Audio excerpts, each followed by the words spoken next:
Okay, are you ready for the word?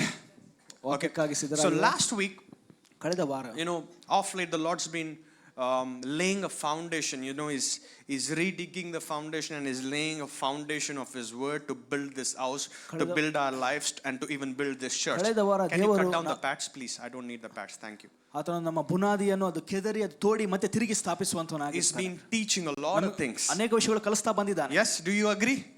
He's been teaching on how to obey. He's been teaching on how to receive. He's been teaching on how to serve. He's been teaching on how to, you know, bring in a discipline in our lives. ಯಾವ ರೀತಿಯಾಗಿ ವಿಧೇಯತೆ ತೋರಿಸಬೇಕು, ಯಾವ ರೀತಿಯಾಗಿ ತಗ್ಗಿಸಿಕೊಳ್ಳಬೇಕು, ಶಿಸ್ತಿನಿಂದ ಯಾವ ರೀತಿಯಾಗಿ ಜೀವಿಸಬೇಕು ಎಂಬುದಾಗಿ ಕಲಿಸ್ತಾ ಬಂದಿದ್ದಾನೆ. Amen. Amen. Last week the Lord taught us on not taking debts. ಕಳೆದ ವಾರ ಸಾಲಗಳು ಮಾಡಬಾರದು ಎಂಬುದಾಗಿ ದೇವರು ಕಲಿಸಿದ್ದಾನೆ. He wants us to live a life debt free. ನಾವು ಸಾಲಗಳು ಇಲ್ಲದ ಸ್ವತಂತ್ರ ಜೀವನವನ್ನು ಜೀವಿಸಬೇಕೆಂಬುದಾಗಿ ದೇವರು ಬಯಸುತ್ತಾನೆ. Amen. Though we live in this world, ಈ ಲೋಕದಲ್ಲಿ ನಾವು ಜೀವಿಸ್ತಾ ಇದ್ದರೂ the Bible says we are not of this world. ವಾಕ್ಯ ಹೇಳ್ತದೆ ನಾವು ಈ ಲೋಕದವರು ಅಲ್ಲ ಎಂಬುದಾಗಿ. Meaning, ಅದರ ಅರ್ಥ we are not called to follow the patterns and the system of this world. ಈ ಲೋಕದ ಒಂದು ವ್ಯವಸ್ಥೆಯನ್ನು ಪದ್ಧತಿಗಳನ್ನು ಹಿಂಬಾಲಿಸಬಾರದು ಎಂಬುದಾಗಿ. That in a way it looks good. ಅದು ಚೆನ್ನಾಗಿ ಅನಿಸಿದ್ರು ಕೂಡ, that in a way it looks appealing. ಅದು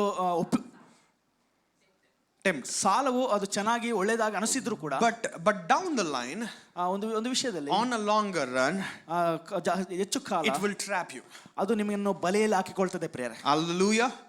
So the Bible says, I have never called you to take debts, but instead I have called you to be a blessing, and to be a blessing, you know, where you would give people. ದೇವರ ವಾಕ್ಯ ಹೇಳ್ತದೆ, ನೀವು ಸಾಲಗಳು ಮಾಡೋರಾಗಿ ನಿನ್ನನ್ನು ಕರೆದಿಲ್ಲ, ಇತರರಿಗೆ ಆಶೀರ್ವಾದಕರವಾಗಿ ಸಾಲಗಳು ಕೊಡೋರಾಗಿ ಮಾಡಿದ್ದೀರಿ. Bless nations. ದೇಶಗಳಿಗೆ ಆಶೀರ್ವಾದಕರವಾಗಿ ಇರಬೇಕೆಂಬುದಾಗಿ. Amen. Amen.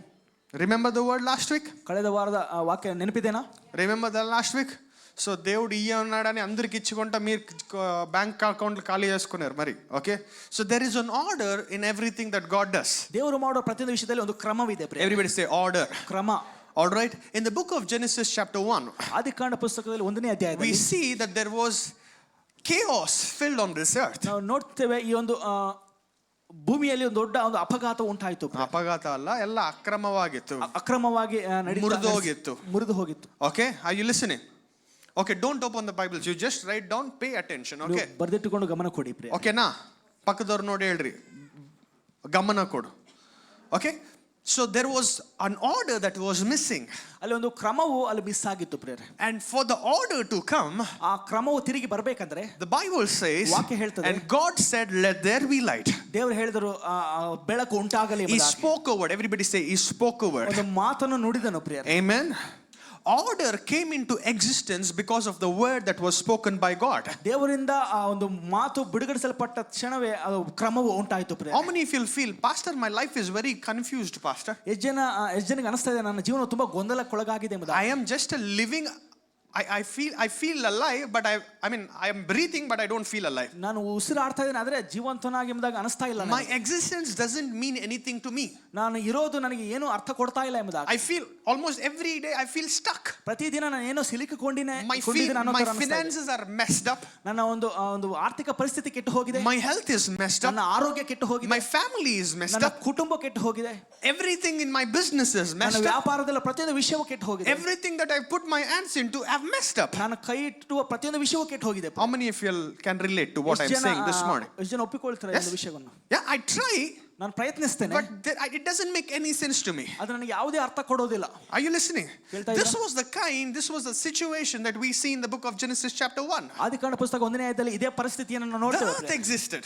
ಭೂಮಿ ಇತ್ತು, but there was chaos. ಅಲ್ಲಿ ಒಂದು ಗಲಿಬಿಲಿ ಇತ್ತು ಪ್ರಿಯರೇ. ಗಲಿಬಿಲಿ. And in that chaos, ಆ ಒಂದು ಗಲಿಬಿಲಿಯಲ್ಲಿ God spoke a word. ದೇವರು ಒಂದು ಮಾತನ್ನು ನುಡಿದನು. Everybody say, God spoke a word. And this word ಆ ಮಾತು brought an order first. Everybody say brought an order first. ಮೊದಲನೇದಾಗಿ ಒಂದು ಕ್ರಮವನ್ನು ತೆಗೆದುಕೊಂಡು ಬಂತು. Hallelujah. Sometimes I ask God, why is that you made man the last? At last, on the last day. ಕೆಲಸ ನಾನು ದೇವರನ್ನು ಕೇಳ್ತಾ ಇದ್ದೇನೆ, ಕರ್ತನೇ ಯಾಕೆ ಮನುಷ್ಯನನ್ನು ಕೊನೆಯದಾಗಿ ಉಂಟು ಮಾಡಿದೆ ಎಂಬುದಾಗಿ. Amen. That is when I understood. ಆಗ ನನಗೆ ಅರ್ಥ ಆಯ್ತು. I realized that God is a God of order. ನಮ್ಮ ದೇವರು ಕ್ರಮದ ದೇವರು ಎಂಬುದಾಗಿ. ఎంతమంది మీరు ఫస్ట్ పోయి ఇల్లు కట్టేకిన ముందు మీరు పోయి ఉంటారు దాంట్లో, ఫస్ట్ ఇల్లు కట్టుకుంటారు, తర్వాత అన్ని సామాన్లు తెస్తారు, తర్వాత మీరు పోయి ఆ ఇంట్లో ఉంటారు, అవునా? సో దేవుడు కూడా అదే పని చేసినాడు. ఫస్ట్ నీకేం కావాలో అవన్నీ సృష్టించి తర్వాత మమ్మల్ని సృష్టించినాడు. ఓకేనా? ఎందుకంటే తెలుసు దేవునికి నిన్ను ఫస్ట్ సృష్టించినంటే నీవు ఫస్ట్ టెన్షన్ తీసుకుంటావు. ఏం ప్రభా ఇట్లాంటి లోకంలో నన్ను పెట్టేసినావా? ఏం లేదు, చెట్లు లేవు, ఏం లేదు. అవునా? సో ఈ created everything that we needed first. ಮೊದಲನೇದಾಗಿ ನಮಗೆ ಅವಶ್ಯಕತೆ ಇರುವ ಎಲ್ಲ ವಿಷಯಗಳನ್ನು ಉಂಟು ಮಾಡಿದ. And tell me, how did he create? ಎಲ್ಲರೂ ಹೇಳಿ ಯಾವ ರೀತಿಯಾಗಿ ಉಂಟು ಮಾಡಿದ? ಹೇಳ್ರಿ. He created with his word. Loudly everybody say he created with his word. ಆತನ ಒಂದು ಮಾತಿನಿಂದ ಆತನ ಉಂಟು ಮಾಡಿದ. ಜೋರಾಗಿ ಮಾತು, ವಾಕ್ಯ. ವಾಕ್ಯದಿಂದ. Loudly his word. ಆತನ ವಾಕ್ಯದಿಂದ. Amen. His word brought an order. ಆತನ ವಾಕ್ಯವು ಒಂದು ಕ್ರಮವನ್ನು ತೆಗೆದುಕೊಂಡು. If you're somebody sitting in this room who is confused, know that when his word comes, he also brings an order in your life. ಒಂದು ವೇಳೆ ನೀವು ಗೊಂದಲಕ್ಕೊಳಗಾಗಿರುವುದಾದರೆ ನೀವು ನೆನಪಿಟ್ಟುಕೊಳ್ಳಿ, ಆತನ ವಾಕ್ಯ ಬರುವಾಗ ನಿಮ್ಮ ಜೀವನದಲ್ಲಿ ಕ್ರಮ ಬರುವಂತದ್ದಾಗಿದೆ. If your family is messed up, when you invite the word, when you welcome the word of God, the order automatically comes into your life. ಕುಟುಂಬದಲ್ಲಿ ಪರಿಸ್ಥಿತಿಗಳು ಕೆಟ್ಟು ಹೋಗಿರುವುದಾದರೆ ದೇವರ ವಾಕ್ಯಕ್ಕೆ ನೀನು ಅನುಮತಿ ಕೊಡುವಾಗ ಕ್ರಮವು ಹಿಂತಿರುಗಿ ಬರ್ತದೆ. When your finances are messed up, know that when you invite the word, when you learn the word of God, there is an order that automatically will flow into your life. ಆರ್ಥಿಕ ಪರಿಸ್ಥಿತಿ ಕೆಟ್ಟು ಹೋಗಿರುವುದಾದರೆ ನೀವು ನೆನಪಿಟ್ಟುಕೊಳ್ಳಿ, ವಾಕ್ಯಕ್ಕೆ ನೀವು ಅನುಮತಿ ಕೊಡುವುದಾದರೆ ತಿರುಗಿ ಕ್ರಮ ಬರ್ತದೆ. And that is how powerful the word is. ವಾಕ್ಯಕ್ಕೆ ಅಷ್ಟು ಶಕ್ತಿ ಇದೆ ಪ್ರಿಯರೇ. Amen. See, as a pastor, I'm a strong believer of the word. ಸಭಾಪಾಲಕನಾಗಿ ನಾನು ವಾಕ್ಯವನ್ನು ಹೆಚ್ಚಾಗಿ ನಂಬುವಂತನಾಗಿರ್ತೇನೆ. You know why? ಯಾಕೆಂದ್ರೆ because this word existed before this earth existed. ಯಾಕೆಂದ್ರೆ ಈ ವಾಕ್ಯವು ಭೂಮಿ ಉಂಟಾಗೋಕ್ಕಿಂತ ಮುಂಚೆನೇ ಅದು ಉಂಟಾಗಿತ್ತು. Hallelujah. Which means this word doesn't have a beginning. ಈ ವಾಕ್ಯಕ್ಕೆ ಆದಿಯೂ ಇಲ್ಲ. This word doesn't have an end. ಈ ವಾಕ್ಯಕ್ಕೆ ಅಂತ್ಯವೂ ಕೂಡ ಇಲ್ಲ. Are you listening? If you are a science student, ನೀವು ವಿಜ್ಞಾನದ ಒಂದು ವಿದ್ಯಾರ್ಥಿ ಆಗಿರುವುದಾದರೆ you see that earth is hanging in the space. ನೀವು ನೋಡ್ತೀರಿ ಅದು ವಿಶ್ವದಲ್ಲಿ ಭೂಮಿಯು ಆ ರೀತಿಯಾಗಿ ನೇತಾಡ್ತಾ ಇದೆ ಎಂಬುದಾಗಿ. Amen. So for anything to stand, ಯಾವುದಾದ್ರೂ ನಿಲ್ಲಬೇಕು ಅಂದ್ರೆ it needs a foundation. ಅದಕ್ಕೆ ಒಂದು ಬುನಾದಿ ಬೇಕಾಗಿರ್ತದೆ. Yes or no? Is it reasonable? ಹೌದಾ? Let's agree. Okay? Is it reasonable? Let's interact. Okay? So for anything to stand, ಏನಾದರೂ ನಿಂತುಕೊಳ್ಳಬೇಕಂದ್ರೆ it needs something to hang on. ಅದನ್ನು ಇಳಿದುಕೊಳ್ಳಲಿಕ್ಕೆ ಯಾವುದಾದರೂ ಇಡಬೇಕು. It needs a foundation. ಅದಕ್ಕೊಂದು ಬುನಾದಿ ಬೇಕು. For this earth to stand in that space, like to hang in that ಈ space, ವಿಶ್ವದಲ್ಲಿ ಭೂಮಿಯು ನೇತಾಡಬೇಕು ಅಂದ್ರೆ it doesn't have any supporting elements. ಅದಕ್ಕೆ ಯಾವುದೇ ಒಂದು ಸಪೋರ್ಟ್ ಕೊಡುವ Do you ವಸ್ತು know ಇಲ್ಲ. what the supporting element is? ಆ ಸಪೋರ್ಟ್ ಕೊಡುವ ವಿಷಯ It is the word that God spoke centuries ago. ದೇವರು ಅನೇಕ ವರ್ಷಗಳ ಕೆಳಗಡೆ ನುಡಿದಿರುವ ವಾಕ್ಯವೇ ಆಗಿತ್ತು ಪ್ರಿಯ. And for this earth to stand, ಈ ವಾಕ್ಯವು ಈ ಭೂಮಿಯು ನಿಲ್ಲಬೇಕಂದ್ರೆ there was a word that was in need. ಅಲ್ಲಿ ಒಂದು ವಾಕ್ಯದ ಅವಶ್ಯಕತೆ ಇತ್ತು. There was a word which was in need. ಆ ವಾಕ್ಯವು ಅವಶ್ಯಕತೆ ಇತ್ತು ಪ್ರಿಯರೇ. Imagine for your life to stand, ನಿನ್ನ ಜೀವನ ನಿಂತುಕೊಳ್ಳಬೇಕು, for my life to stand, ನನ್ನ ಜೀವನ ನಿಂತುಕೊಳ್ಳಬೇಕು, forget standing, for even to progress, ನಮ್ಮ ಜೀವನ ಮುಂದುವರಿಬೇಕಂದ್ರೆ how essential is the word of God is. ದೇವರ ವಾಕ್ಯವು ಎಷ್ಟು ಅವಶ್ಯಕತೆ ಪ್ರಿಯರೇ. Hallelujah. Hallelujah. I pray that you would give importance to the word of God more than anything in your life. ಪ್ರಾರ್ಥಿಸ್ತೇನೆ ನಿಮ್ಮ ಜೀವನದಲ್ಲಿ ಎಲ್ಲದಕ್ಕಿಂತ ಹೆಚ್ಚಾಗಿ ವಾಕ್ಯಕ್ಕೆ ಬೆಲೆ ಕೊಡ್ತೀರಿ ಎಂಬುದಾಗಿ. Amen. Come on. Amen. Amen. Because God brought in an order with His word. ಯಾಕಂದ್ರೆ ದೇವರು ಆತನ ವಾಕ್ಯದಿಂದ ಕ್ರಮವನ್ನು ತೆಗೆದುಕೊಂಡು ಬಂದಿದ್ದಾನೆ. If you see any miracle in the Bible, ವಾಕ್ಯದಲ್ಲಿ ಬೈಬಲಲ್ಲಿ ಯಾವುದೇ ಅದ್ಭುತ breakthrough in the Bible, ಯಾವುದೇ ಬಿಡುಗಡೆ ನೋಡಿ, any healing in the Bible, ಯಾವುದೇ ಸ್ವಸ್ಥತೆ ನೋಡಿ, everything followed after the word was spoken. ಎಲ್ಲದೂ ಕೂಡ ವಾಕ್ಯ ಬಿಡುಗಡಿಸಲ್ಪಟ್ಟ ಮೇಲೆ ಆಯಿತು ಪ್ರಿಯರೇ. Sadly, most of us we run after miracles, but we don't run after the word that was behind the miracles. ದುಃಖಕರವಾಗಿ ನಾವು ಅದ್ಭುತಗಳ ಹಿಂದೆ ಓಡಿ ಹೋಗ್ತೇವೆ, ಅದರ ಹಿಂದೆ ಇರುವ ವಾಕ್ಯದ ಹಿಂದೆ ಓಡೋಗೋದಿಲ್ಲ ಪ್ರಿಯರೇ. Amen. So money is not what you need this morning. ಈ ಮುಂಚಾನೆ ವೇಳೆ ನಿಮಗೆ ಬೇಕಾಗಿರೋದು ಹಣ ಅಲ್ಲ. Job is not what you need in the first place. ಮೊದಲನೇದಾಗಿ ನಿಮಗೆ ಬೇಕಾಗಿರೋದು ಉದ್ಯೋಗ ಅಲ್ಲ. Business is not what you need in the first place. ಮೊದಲನೇದಾಗಿ ನಿಮಗೆ ಬೇಕಾಗಿರೋದು ವ್ಯಾಪಾರ ಅಲ್ಲ. Everybody say, what do you need? ಎಲ್ಲರೂ ಹೇಳೋಣ, ಯಾರು ಏನು ಬೇಕು ನಿಮಗೆ?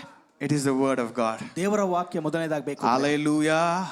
Come on. Hallelujah. Hallelujah. Are you listening this morning? ಕೇಳ್ತಾ ಇದ್ದಾರೆ ಮುಂಚಾನೆ. Okay, people who are sleepy, shout loud hallelujah. Hallelujah. Wow. Thank you God for this church. Amen. Very good. I am happy. ಸಂತೋಷಿಸ್ತಾ ಇದ್ದೇನೆ. I am happy. Okay, so let us learn the word of God this morning. ವಾಕ್ಯವನ್ನು ಕಲಿಯೋಣ ಮುಂಚಾನೆ ವೇಳೆ. Okay, when the widow was about to die, ವಿಧವೆಯು ಸಾಯಲಿಕ್ಕಿರುವಾಗ, she was about to eat her last meal. ಆಕೆಯ ಕೊನೆಯ ಒಂದು ಊಟ ಮಾಡಿ, so the Bible says the prophet went to her house. ವಾಕ್ಯ Bible ಹೇಳ್ತದೆ ಪ್ರವಕ್ತನು ಆಕೆಯ ಮನೆಗೆ ಹೋದನು. Amen. Technically, ತಾಂತ್ರಿಕವಾಗಿ, reasonably, ಅರ್ಥಪೂರ್ವಕವಾಗಿ ಹೇಳಬೇಕಂದ್ರೆ, if I was there as a prophet, ಪ್ರವಕ್ತನಾಗಿ ನಾನು ಅಲ್ಲಿ ಇದ್ದಿರುವಾಗ, I would have gone with a groceries, a packet of groceries to her house. ನಾನೊಂದು ರೇಷನ್ ಅನ್ನು ಚೀಲ ತೆಗೆದುಕೊಂಡು ಅಲ್ಲಿ ಅವ್ರ ಮನೆಗೆ ಹೋಗ್ತಾ ಇದ್ದೆ. Yes or no? Because we expect people to, satisfy our emotional reasoning. ಯಾಕಂದ್ರೆ ನಾವು ಅಪೇಕ್ಷಿಸ್ತೇವೆ ಭಾವನಾತ್ಮಕವಾದ ಒಂದು ಕಾರಣಗಳನ್ನು ಜನರು ತೃಪ್ತಿ ಹೊಂದಬೇಕೆಂಬುದಾಗಿ. Mental reasonings, ಅದು ಮಾನಸಿಕವಾದ ಒಂದು ಕಾರಣಗಳು, physical needs, ಶಾರೀರಿಕವಾದ ಅವಶ್ಯಕತೆಗಳು. We forget that there is an essential element that we need, which is the word of God. ನಾವು ಮರ್ತೋಗ್ತೇವೆ ಪ್ರಾಮುಖ್ಯವಾದ ವಿಷಯವೇನು, ವಾಕ್ಯ ಎಂಬುದಾಗಿ. Are you listening, church? Come on, are you listening, church? The prophet of God didn't go with a grocery packet. ಆ ದೇವರ ಪ್ರವಕ್ತನು ಅದನ್ನು ration ತೆಗೆದುಕೊಂಡು ಹೋಗಿಲ್ಲ ಅವರ He ಮನೆಗೆ, went with a word.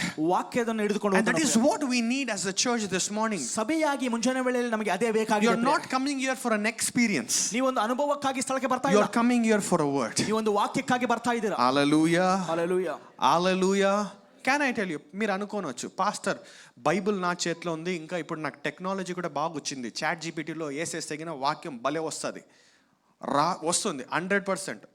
నమ్ముతావో లేదో, చాట్ జీపీటీ నీకిన్న బాగా ఒబే కూడా చేస్తుంది ప్రాంప్ట్స్ని. But chat GPT cannot carry the grace a man of God carries for your life. ಆದರೆ ಚಾಟ್ ಜಿಪಿಟಿ ನಿನ್ನ ದೇವ ಸೇವಕನ ಹೊತ್ತುಕೊಂಡು ಹೋಗುವ ಒಂದು ದಯೆಯನ್ನು ಹೊತ್ತುಕೊಂಡು ಹೋಗೋದಿಲ್ಲ. And that is why God established fivefold ministry in the church. ಅದಕ್ಕಾಗಿ ಸಭೆಯಲ್ಲಿ ದೇವರು 5 ಸೇವೆಗಳನ್ನು ಸ್ಥಾಪಿಸಿದ್ದಾನೆ. Hallelujah. Hallelujah.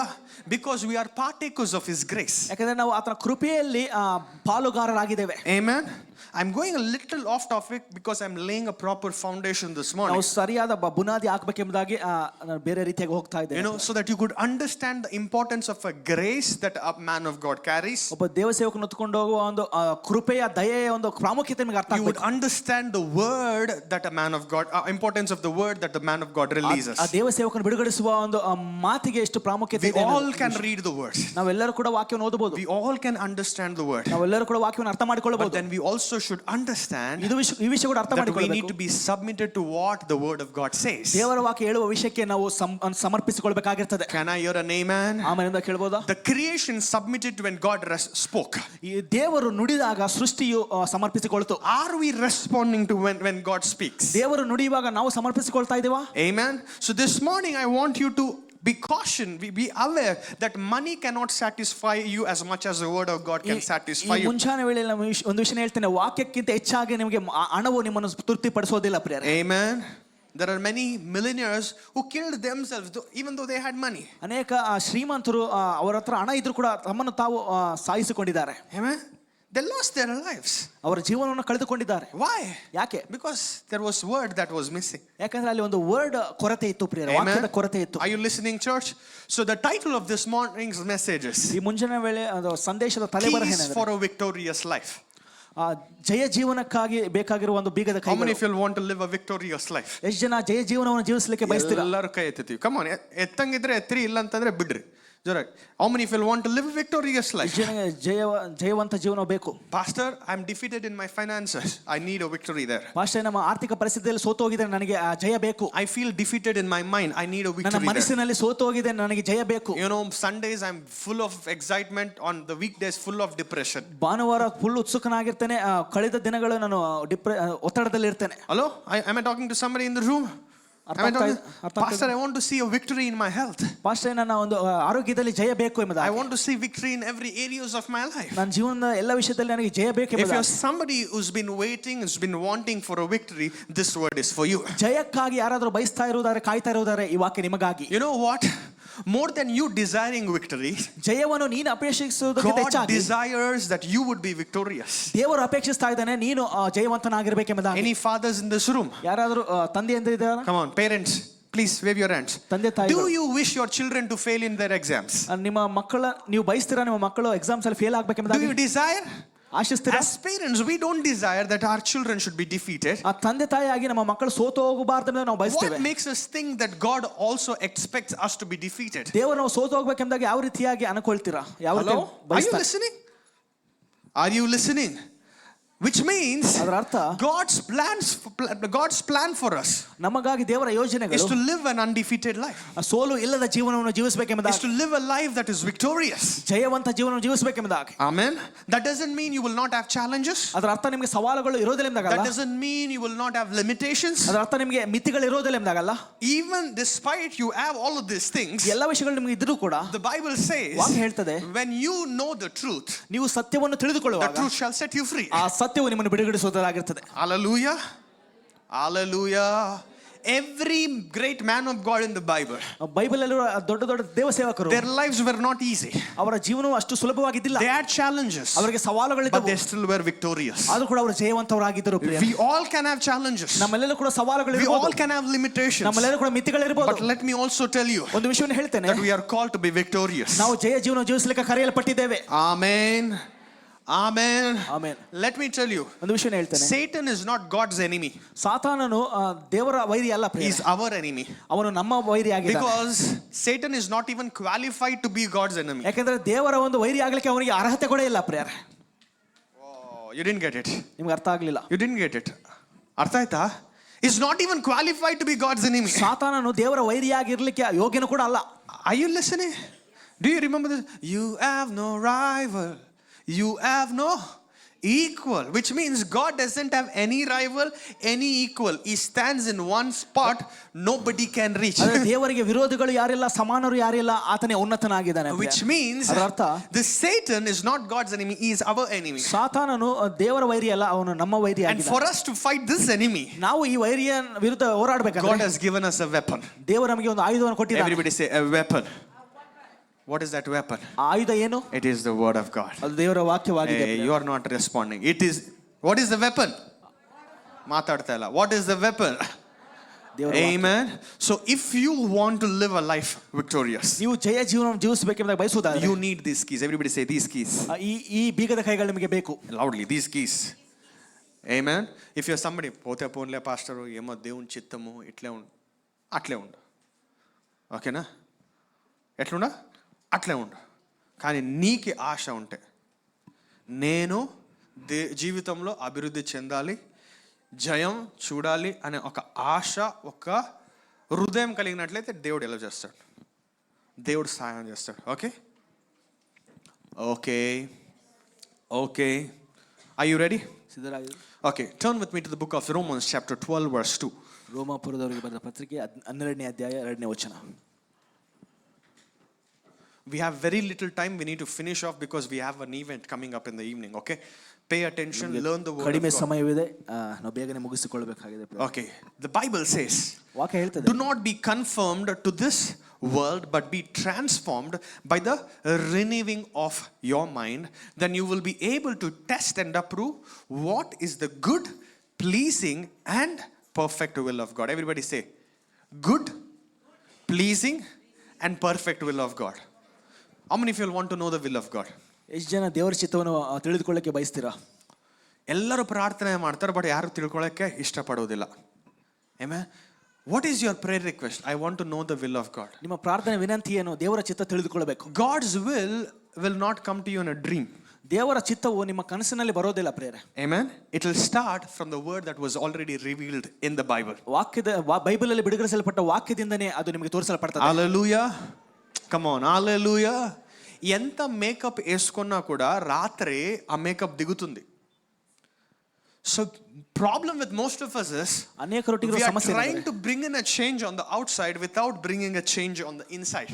ನಾವು ಹೊರಗಡೆ ಒಂದು ಬದಲಾವಣೆ ತರ್ತಾ ಇದ್ದೇವೆ, ನಮ್ಮ ಒಳಗಡೆ ಬದಲಾವಣೆ ತರ್ತಾ ಇಲ್ಲ. We are trying to act like Christians. ನಾವು ಕ್ರೈಸ್ತವರಾಗಿ ನಟಿಸ್ತಾ ಇದ್ದೇವೆ. Speak Christianese.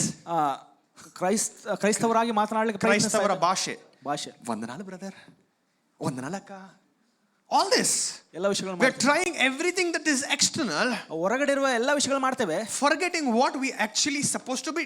ನಿಜವಾಗ್ಲೂ ನಾವು ಏನು ಮಾಡಬೇಕಾಗಿತ್ತು ಅದು ಮಾಡೋದಿಲ್ಲ. Do you know what we are supposed to be doing? ಏನು ಮಾಡಬೇಕು? Everybody say renewing of the mind. ಎಲ್ಲೋಣ, ಮನಸ್ಸನ್ನು ನವೀಕರಿಸಿಕೊಳ್ಳುವುದಾಗಿದೆ. ಜೋರಾಗಿ, renewing of the mind. When if you are not willing to renew your mind, ನಿಮ್ಮ ಮನಸ್ಸನ್ನು ನವೀಕರಿಸಿಕೊಂಡಿಲ್ಲ ಅಂದ್ರೆ, no matter how you try, ನೀನು ಎಷ್ಟು ಪ್ರಯತ್ನಿಸಿದ್ರು ಕೂಡ you will still remain defeated. ನೀವು ಅದೇ ಸೋಲಿನಲ್ಲಿ ನೀನು ಜೀವಿಸ್ತೀಯ. Amen. Most of the time we are trying to change on the outside without changing on the inside. ಅನೇಕ ಸಾರಿ ನಾವು ಒಳಗಡೆ ಬದಲಾಯಿಸಿಕೊಳ್ಳದೆ ಹೊರಗಡೆ ಬದಲಾವಣೆ ತರ್ತಾ ಇರ್ತೇವೆ. We make prayers, Lord teach me your will. ಕರ್ತನೇ ನಿನ್ನ ಚಿತ್ತವನ್ನು ನಮಗೆ ತೋರಿಸು ಎಂಬುದಾಗಿ. And you know what God is telling? ದೇವರು ಏನು ಹೇಳ್ತಾ ಇದ್ದಾರೆ? Hey beta, you fast, renew your mind. When you automatically renew your mind, automatically you will know my will. ದೇವರು ಹೇಳ್ತಾ ಇದ್ದಾರೆ, ಮೊದಲನೇದಾಗಿ ನೀನು ನನ್ನ ಮನಸ್ಸನ್ನು ನವೀಕರಿಸಿಕೋ, ಅದಾದ್ಮೇಲೆ ನನ್ನ ಚಿತ್ತವನ್ನು ನಿನಗೆ ಗೊತ್ತಾಗ್ತದೆ. So now how do you renew your mind? ಯಾವ ರೀತಿಯಾಗಿ ನವೀಕರಿಸಿಕೊಳ್ಳಬೇಕು? Everybody say through the word of God. ಹೇಳೋಣ, ದೇವರ ವಾಕ್ಯದಿಂದ. Loudly, through the word of God. Are you listening, church? ಹೇಳ್ತಾ ಇದ್ದೀರಾ ಸಭೆ? Are you listening, church? ಹೇಳ್ತಾ ಇದ್ದೀರಾ? Some of us thinks if my life is transformed, my mind will change. ಕೆಲವರು ಅನ್ಕೊಳ್ತಾರೆ ನಮ್ಮ ಜೀವನ ರೂಪಾಂತರ ಪಡಿಸಲ್ಪಡುವುದಾದ್ರೆ ನನ್ನ ಮನಸ್ಸು ಬದಲಾಗ್ತದೆ. But God's ways are different. ದೇವರ ಮಾರ್ಗಗಳು ವಿಭಿನ್ನವಾಗಿರುತ್ತವೆ. When your mind is changed, ದೇವರು ಹೇಳ್ತಾರೆ ನಿಮ್ಮ ಮನಸ್ಸು ಬದಲಾದಾಗ your life will be transformed. ನಿಮ್ಮ ಜೀವನ ರೂಪಾಂತರಿಸಲ್ಪಡುತ್ತದೆ. Amen. And that is why you need the word of God. ಅದಕ್ಕಾಗಿ ದೇವರ ವಾಕ್ಯ ನಿನಗೆ ಬೇಕು. We need the word of God. ನಮಗೆ ದೇವರ ವಾಕ್ಯ ಬೇಕು. This church needs the word of God. ಈ ಸಭೆಗೆ ದೇವರ ವಾಕ್ಯ ಬೇಕು. Our families need the word of God. ನಮ್ಮ ಕುಟುಂಬಕ್ಕೆ ದೇವರ ವಾಕ್ಯ ಬೇಕು. Hallelujah. Hallelujah. You just can't desire. ನೀವು ಕೇವಲ ಆಶಿಸಲಿಕ್ಕಿಲ್ಲ. You just can't wish. ಸುಮ್ಮನೆ ಆಶೆ ಪಡಲಿಕ್ಕಿಲ್ಲ. But you need to make an attempt. Everybody say make an attempt. ನಾವು ಒಂದು ಪ್ರಯತ್ನವನ್ನು ಮಾಡಬೇಕಾಗಿರುತ್ತದೆ. Hallelujah. The moment you woke up this morning, you didn't just wish, oh, I wish I could go to church on Sunday. ಈ ಮುಂಜಾನೆ ವೇಳೆ ಎದ್ದ ತಕ್ಷಣ ನೀವು ಸಭೆಗೆ ಹೋಗಿದ್ರೆ ಚೆನ್ನಾಗಿರುತ್ತದೆ ಎಂಬುದಾಗಿ ನೀವು ಆಶಿಸೋದಿಲ್ಲ. ಚೆನ್ನಾಗಿರುತ್ತದೆ ಅಂತ ಆಶಿಸಿಲ್ಲ. What you did? ನೀವೇನು ಮಾಡಿದ್ರಿ? According to that wish, ಆ ಆಶೆಗೆ ಅನುಗುಣವಾಗಿ you took certain steps. ನೀವು ಕೆಲವು ಹೆಜ್ಜೆಗಳನ್ನು ಮುಂದೆ ಹಾಕಿದ್ರಿ. You got to the bed. ನೀವು ಹಾಸಿಗೆಯಿಂದ washed yourself. ನಿಮ್ಮನ್ನು ನೀವು got ready. ಸಿದ್ಧರಾದರು. took an auto ತೆಗೆದುಕೊಂಡು and you came here. ನೀವು ಬಂದಿದ್ದೀರಿ. Hallelujah. ಮನಸ್ಸಿದ್ದರೆ ಮಾರ್ಗ. Hallelujah. ಇವತ್ತು ನಿನಗೆ ಮನಸ್ಸು ಮಾತ್ರ ಇರಬಾರ್ದು, ಅದಕ್ಕೆ ತಕ್ಕ ಹಾಗೆ ನಿನ್ನ ಕ್ರಿಯೆಗಳು ಕೂಡ ಮ್ಯಾಚ್ ಆಗಬೇಕು. ಕ್ರಿಯೆಗಳು ಕೂಡ ಮ್ಯಾಚ್ ಆಗಬೇಕು ಅಂತ ಹೇಳಿ ಎಲ್ಲಿ. Hallelujah. So when you experience a deliverance, ನೀವು ಒಂದು ಬಿಡುಗಡೆಯನ್ನು ಅನುಭವಿಸಿದಾಗ, okay, what is this deliverance you're talking about, pastor? ನೀವು ಯಾವ ಬಿಡುಗಡೆ ಕುರಿತಾಗಿ ಮಾತನಾಡ್ತಾ ಇದ್ದೀರಾ? Deliverance from sin.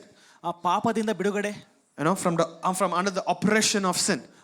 ಒಂದು ಪಾಪದ ಒಂದು ಒತ್ತಡದಿಂದ. You know, God has translated us from the kingdom of darkness into the kingdom of light through what? His son. Right? ದೇವರು ನಮ್ಮನ್ನು ಅಂಧಕಾರದ ಒಂದು ಪ್ರಪಂಚದಿಂದ ಒಂದು ಬೆಳಕಿನ ಪ್ರಪಂಚಕ್ಕೆ ತೆಗೆದುಕೊಂಡು ಬಂದಿದ್ದ ಆತನ ಮಗನ ಮುಖಾಂತರ. ಹೌದಾ? ಹೌದಾ? So under the oppression, under the power of sin, ಪಾಪದ ಒಂದು ಒತ್ತಡದಿಂದ he has redeemed us, he has delivered us. ನಮ್ಮನ್ನು ವಿಮೋಚಿಸಿದಾನೆ, ಬಿಡುಗಡಿಸಿದಾನೆ. Just because he has delivered us, ನಮ್ಮನ್ನು ಬಿಡುಗಡಿಸಿದಾನೆ ಎಂಬ ಕಾರಣಕ್ಕೆ, does that mean we don't feel tempted? ಅದರ ಅರ್ಥ ನಮಗೆ ಶೋಧನೆ ಬರೋದಿಲ್ಲ ಎಂಬುದಾಗಲ್ಲ. ಬರ್ತದ? Yes, hello, ಬರ್ತದ? See, the power of sin and death is broken out of our lives. Remember that when we accept Jesus. ನಮ್ಮ ಜೀವನಗಳಲ್ಲಿ ಪಾಪದ ಮತ್ತು ಮರಣದ ಒಂದು ಶಕ್ತಿಯು ಮುರಿಯಲ್ಪಟ್ಟಿದೆ. But the presence of sin is not broken. ಆದರೆ ಒಂದು ಪಾಪದ ಒಂದು ಇರುವಿಕೆ, ಪ್ರಸನ್ನತೆ ಅದು ಸೋತು ಮುರಿದು ಹೋಗಿಲ್ಲ. ಅರ್ಥ ಆಯ್ತಾ? And that is why you still feel tempted as a Christian. ಕ್ರೈಸ್ತವನಾಗಿ ನೀವು ಇನ್ನೂ ಶೋಧನೆಗಳು ಬರ್ತಾನೆ ಇರ್ತವೆ. Hello, you feel challenged. ನಿಮಗೆ ಸವಾಲುಗಳು ಬರ್ತಾ ಇರ್ತವೆ. You start feeling that your flesh is weak. ನಿಮ್ಮ ಒಂದು ಶರೀರ ಬಲಹೀನವಾಗಿರುತ್ತದೆ. And that is why God gave us this word. ಆಗ ಅದಕ್ಕಾಗಿ ದೇವರು ವಾಕ್ಯವನ್ನು ಕೊಟ್ಟಿದ್ದಾನೆ. For you to overcome your flesh, ನಿನ್ನ ಶರೀರವನ್ನು ನೀನು ಜಯಿಸಬೇಕಂದ್ರೆ, for you to overcome your carnal desires, ನಿಮ್ಮ ಒಂದು ಶರೀರ ಆಶೆಗಳನ್ನು ಜಯಿಸಬೇಕಂದ್ರೆ, you need the word of God. ನಿಮಗೆ ದೇವರ ವಾಕ್ಯ ಬೇಕು. And you need to renew your mind. ನಿಮ್ಮ ಮನಸ್ಸನ್ನು ನೀವು ನವೀಕರಿಸಿಕೊಳ್ಳಬೇಕು. Hallelujah. Hallelujah. Hallelujah. God, you know, when he called his people out of Egypt, ದೇವರು ಐಗುಪ್ತಿನಿಂದ ಆತನ ಜನರನ್ನು ಕರೆದಾಗ, he wanted them to become sons. ಅವರು ಮೊದಲನೇ ದೇವರ ಬಯಸಿದ್ದೇನೆಂದ್ರೆ ಅವರನ್ನು ಪುತ್ರರಾಗಿ ಆಗಬೇಕು. From slaves to sons. ಅವರು ಬಾನಿಸರಿಂದ, from slaves to soldiers. ಒಂದು ಬಾನಿಸರಿಂದ ಅವರು ಸೈನಿಕರಾಗಿ. They never had fought a war. ಅವರು ಯಾವಾಗಲೂ ಕೂಡ ಯುದ್ಧ ಮಾಡಲಿಲ್ಲ. Did they fight a war any time in Egypt? ಐಗುಪ್ತಿನಲ್ಲಿ ಅವರು ಯುದ್ಧ ಮಾಡಿದಾರಾ? How many years did they live in Egypt? Please help me. 430 years. 430. They never fought a war. ಅವರು ಯಾವುದೇ ಒಂದು ಯುದ್ಧ ಮಾಡಲಿಲ್ಲ. But they fought war while they were journeying. ಅವರು ಪ್ರಯಾಣ ಮಾಡುವಾಗ ಅವರು ಯುದ್ಧ ಮಾಡಿದರು. Hallelujah. Hallelujah. How did they fight the war? ಯಾವ ರೀತಿಯಾಗಿ ಯುದ್ಧ ಮಾಡಿದರು? Everybody say with the help of God.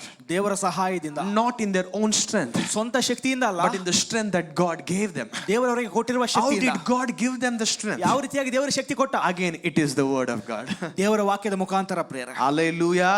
Hallelujah. Come on. Hallelujah.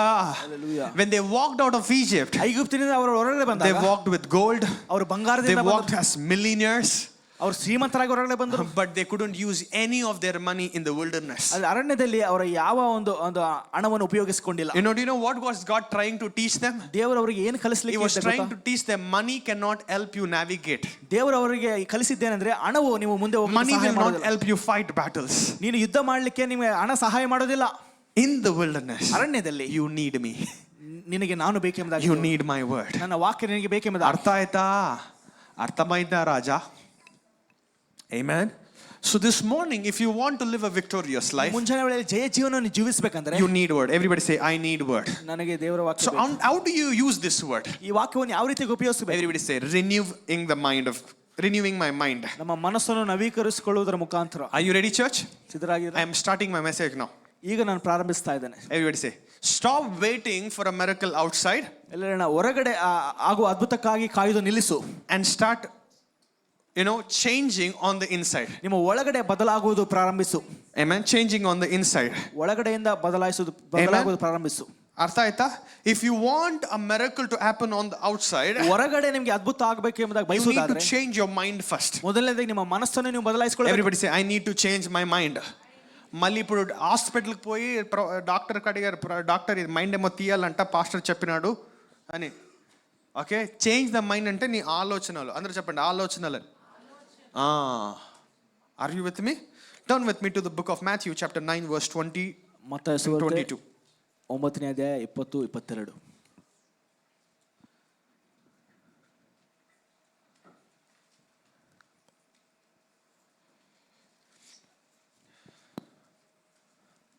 Suddenly a woman, can we read it? Suddenly a woman who had suffered from bleeding for 12 years came up behind him and touched the fringe of his cloak. Go. She said to herself, if only I touch his cloak, I will be healed. Jesus turned and saw her. Take courage, daughter, he said, your faith has healed you. Everybody say, my faith will heal me. And the woman was cured from that very hour. Amen. Everybody say, I am responsible for my faith. ನನ್ನ ವಿಶ್ವಾಸಕ್ಕೆ ನಾನೇ ಜವಾಬ್ದಾರನಾಗಿದ್ದೇನೆ. మీరు ఎట్లా చెప్పినారంటే దోసలు మొబ్బెక్కుతాయి కదా తిన్నాక అని అలా రెస్పాండ్ అవుతున్నారు. అట్లా రెస్పాండ్ అవుదండి బాగా. క్లాస్ రూమ్ ఇది. Okay, this is your class room. Next war room వస్తుంది బయట. 6 రోజులు వార్ రూమ్లో ఉంటారు మీరు. ఈ వాక్యం బాగా రెస్పాండ్ అవ్వాలి. ఓకే, బాగా నేర్చుకోవాలి. ఓకే, ఎవ్రీబడి సే, ఏం చెప్తా ఉంటే నేను ನಿಮ್ಮ ವಾಕ್ಯಕ್ಕೆ I am responsible for my faith. ನನ್ನ ವಿಶ್ವಾಸಕ್ಕೆ ನಾನೇ ಜವಾಬ್ದಾರ. You see this woman suffering for 12 years. ಈ ಸ್ತ್ರೀಯನ್ನು ನೋಡಿದ್ರೆ 12 ವರ್ಷಗಳಿಂದ ನರಳಾಡ್ತಾ ಇದ್ದಾಳೆ. With an issue which doctors couldn't heal. ವೈದ್ಯರು ಸ್ವಸ್ಥಪಡಿಸಲಿಕ್ಕೆ ಆಗಲಿಲ್ಲ. Which was impossible for her.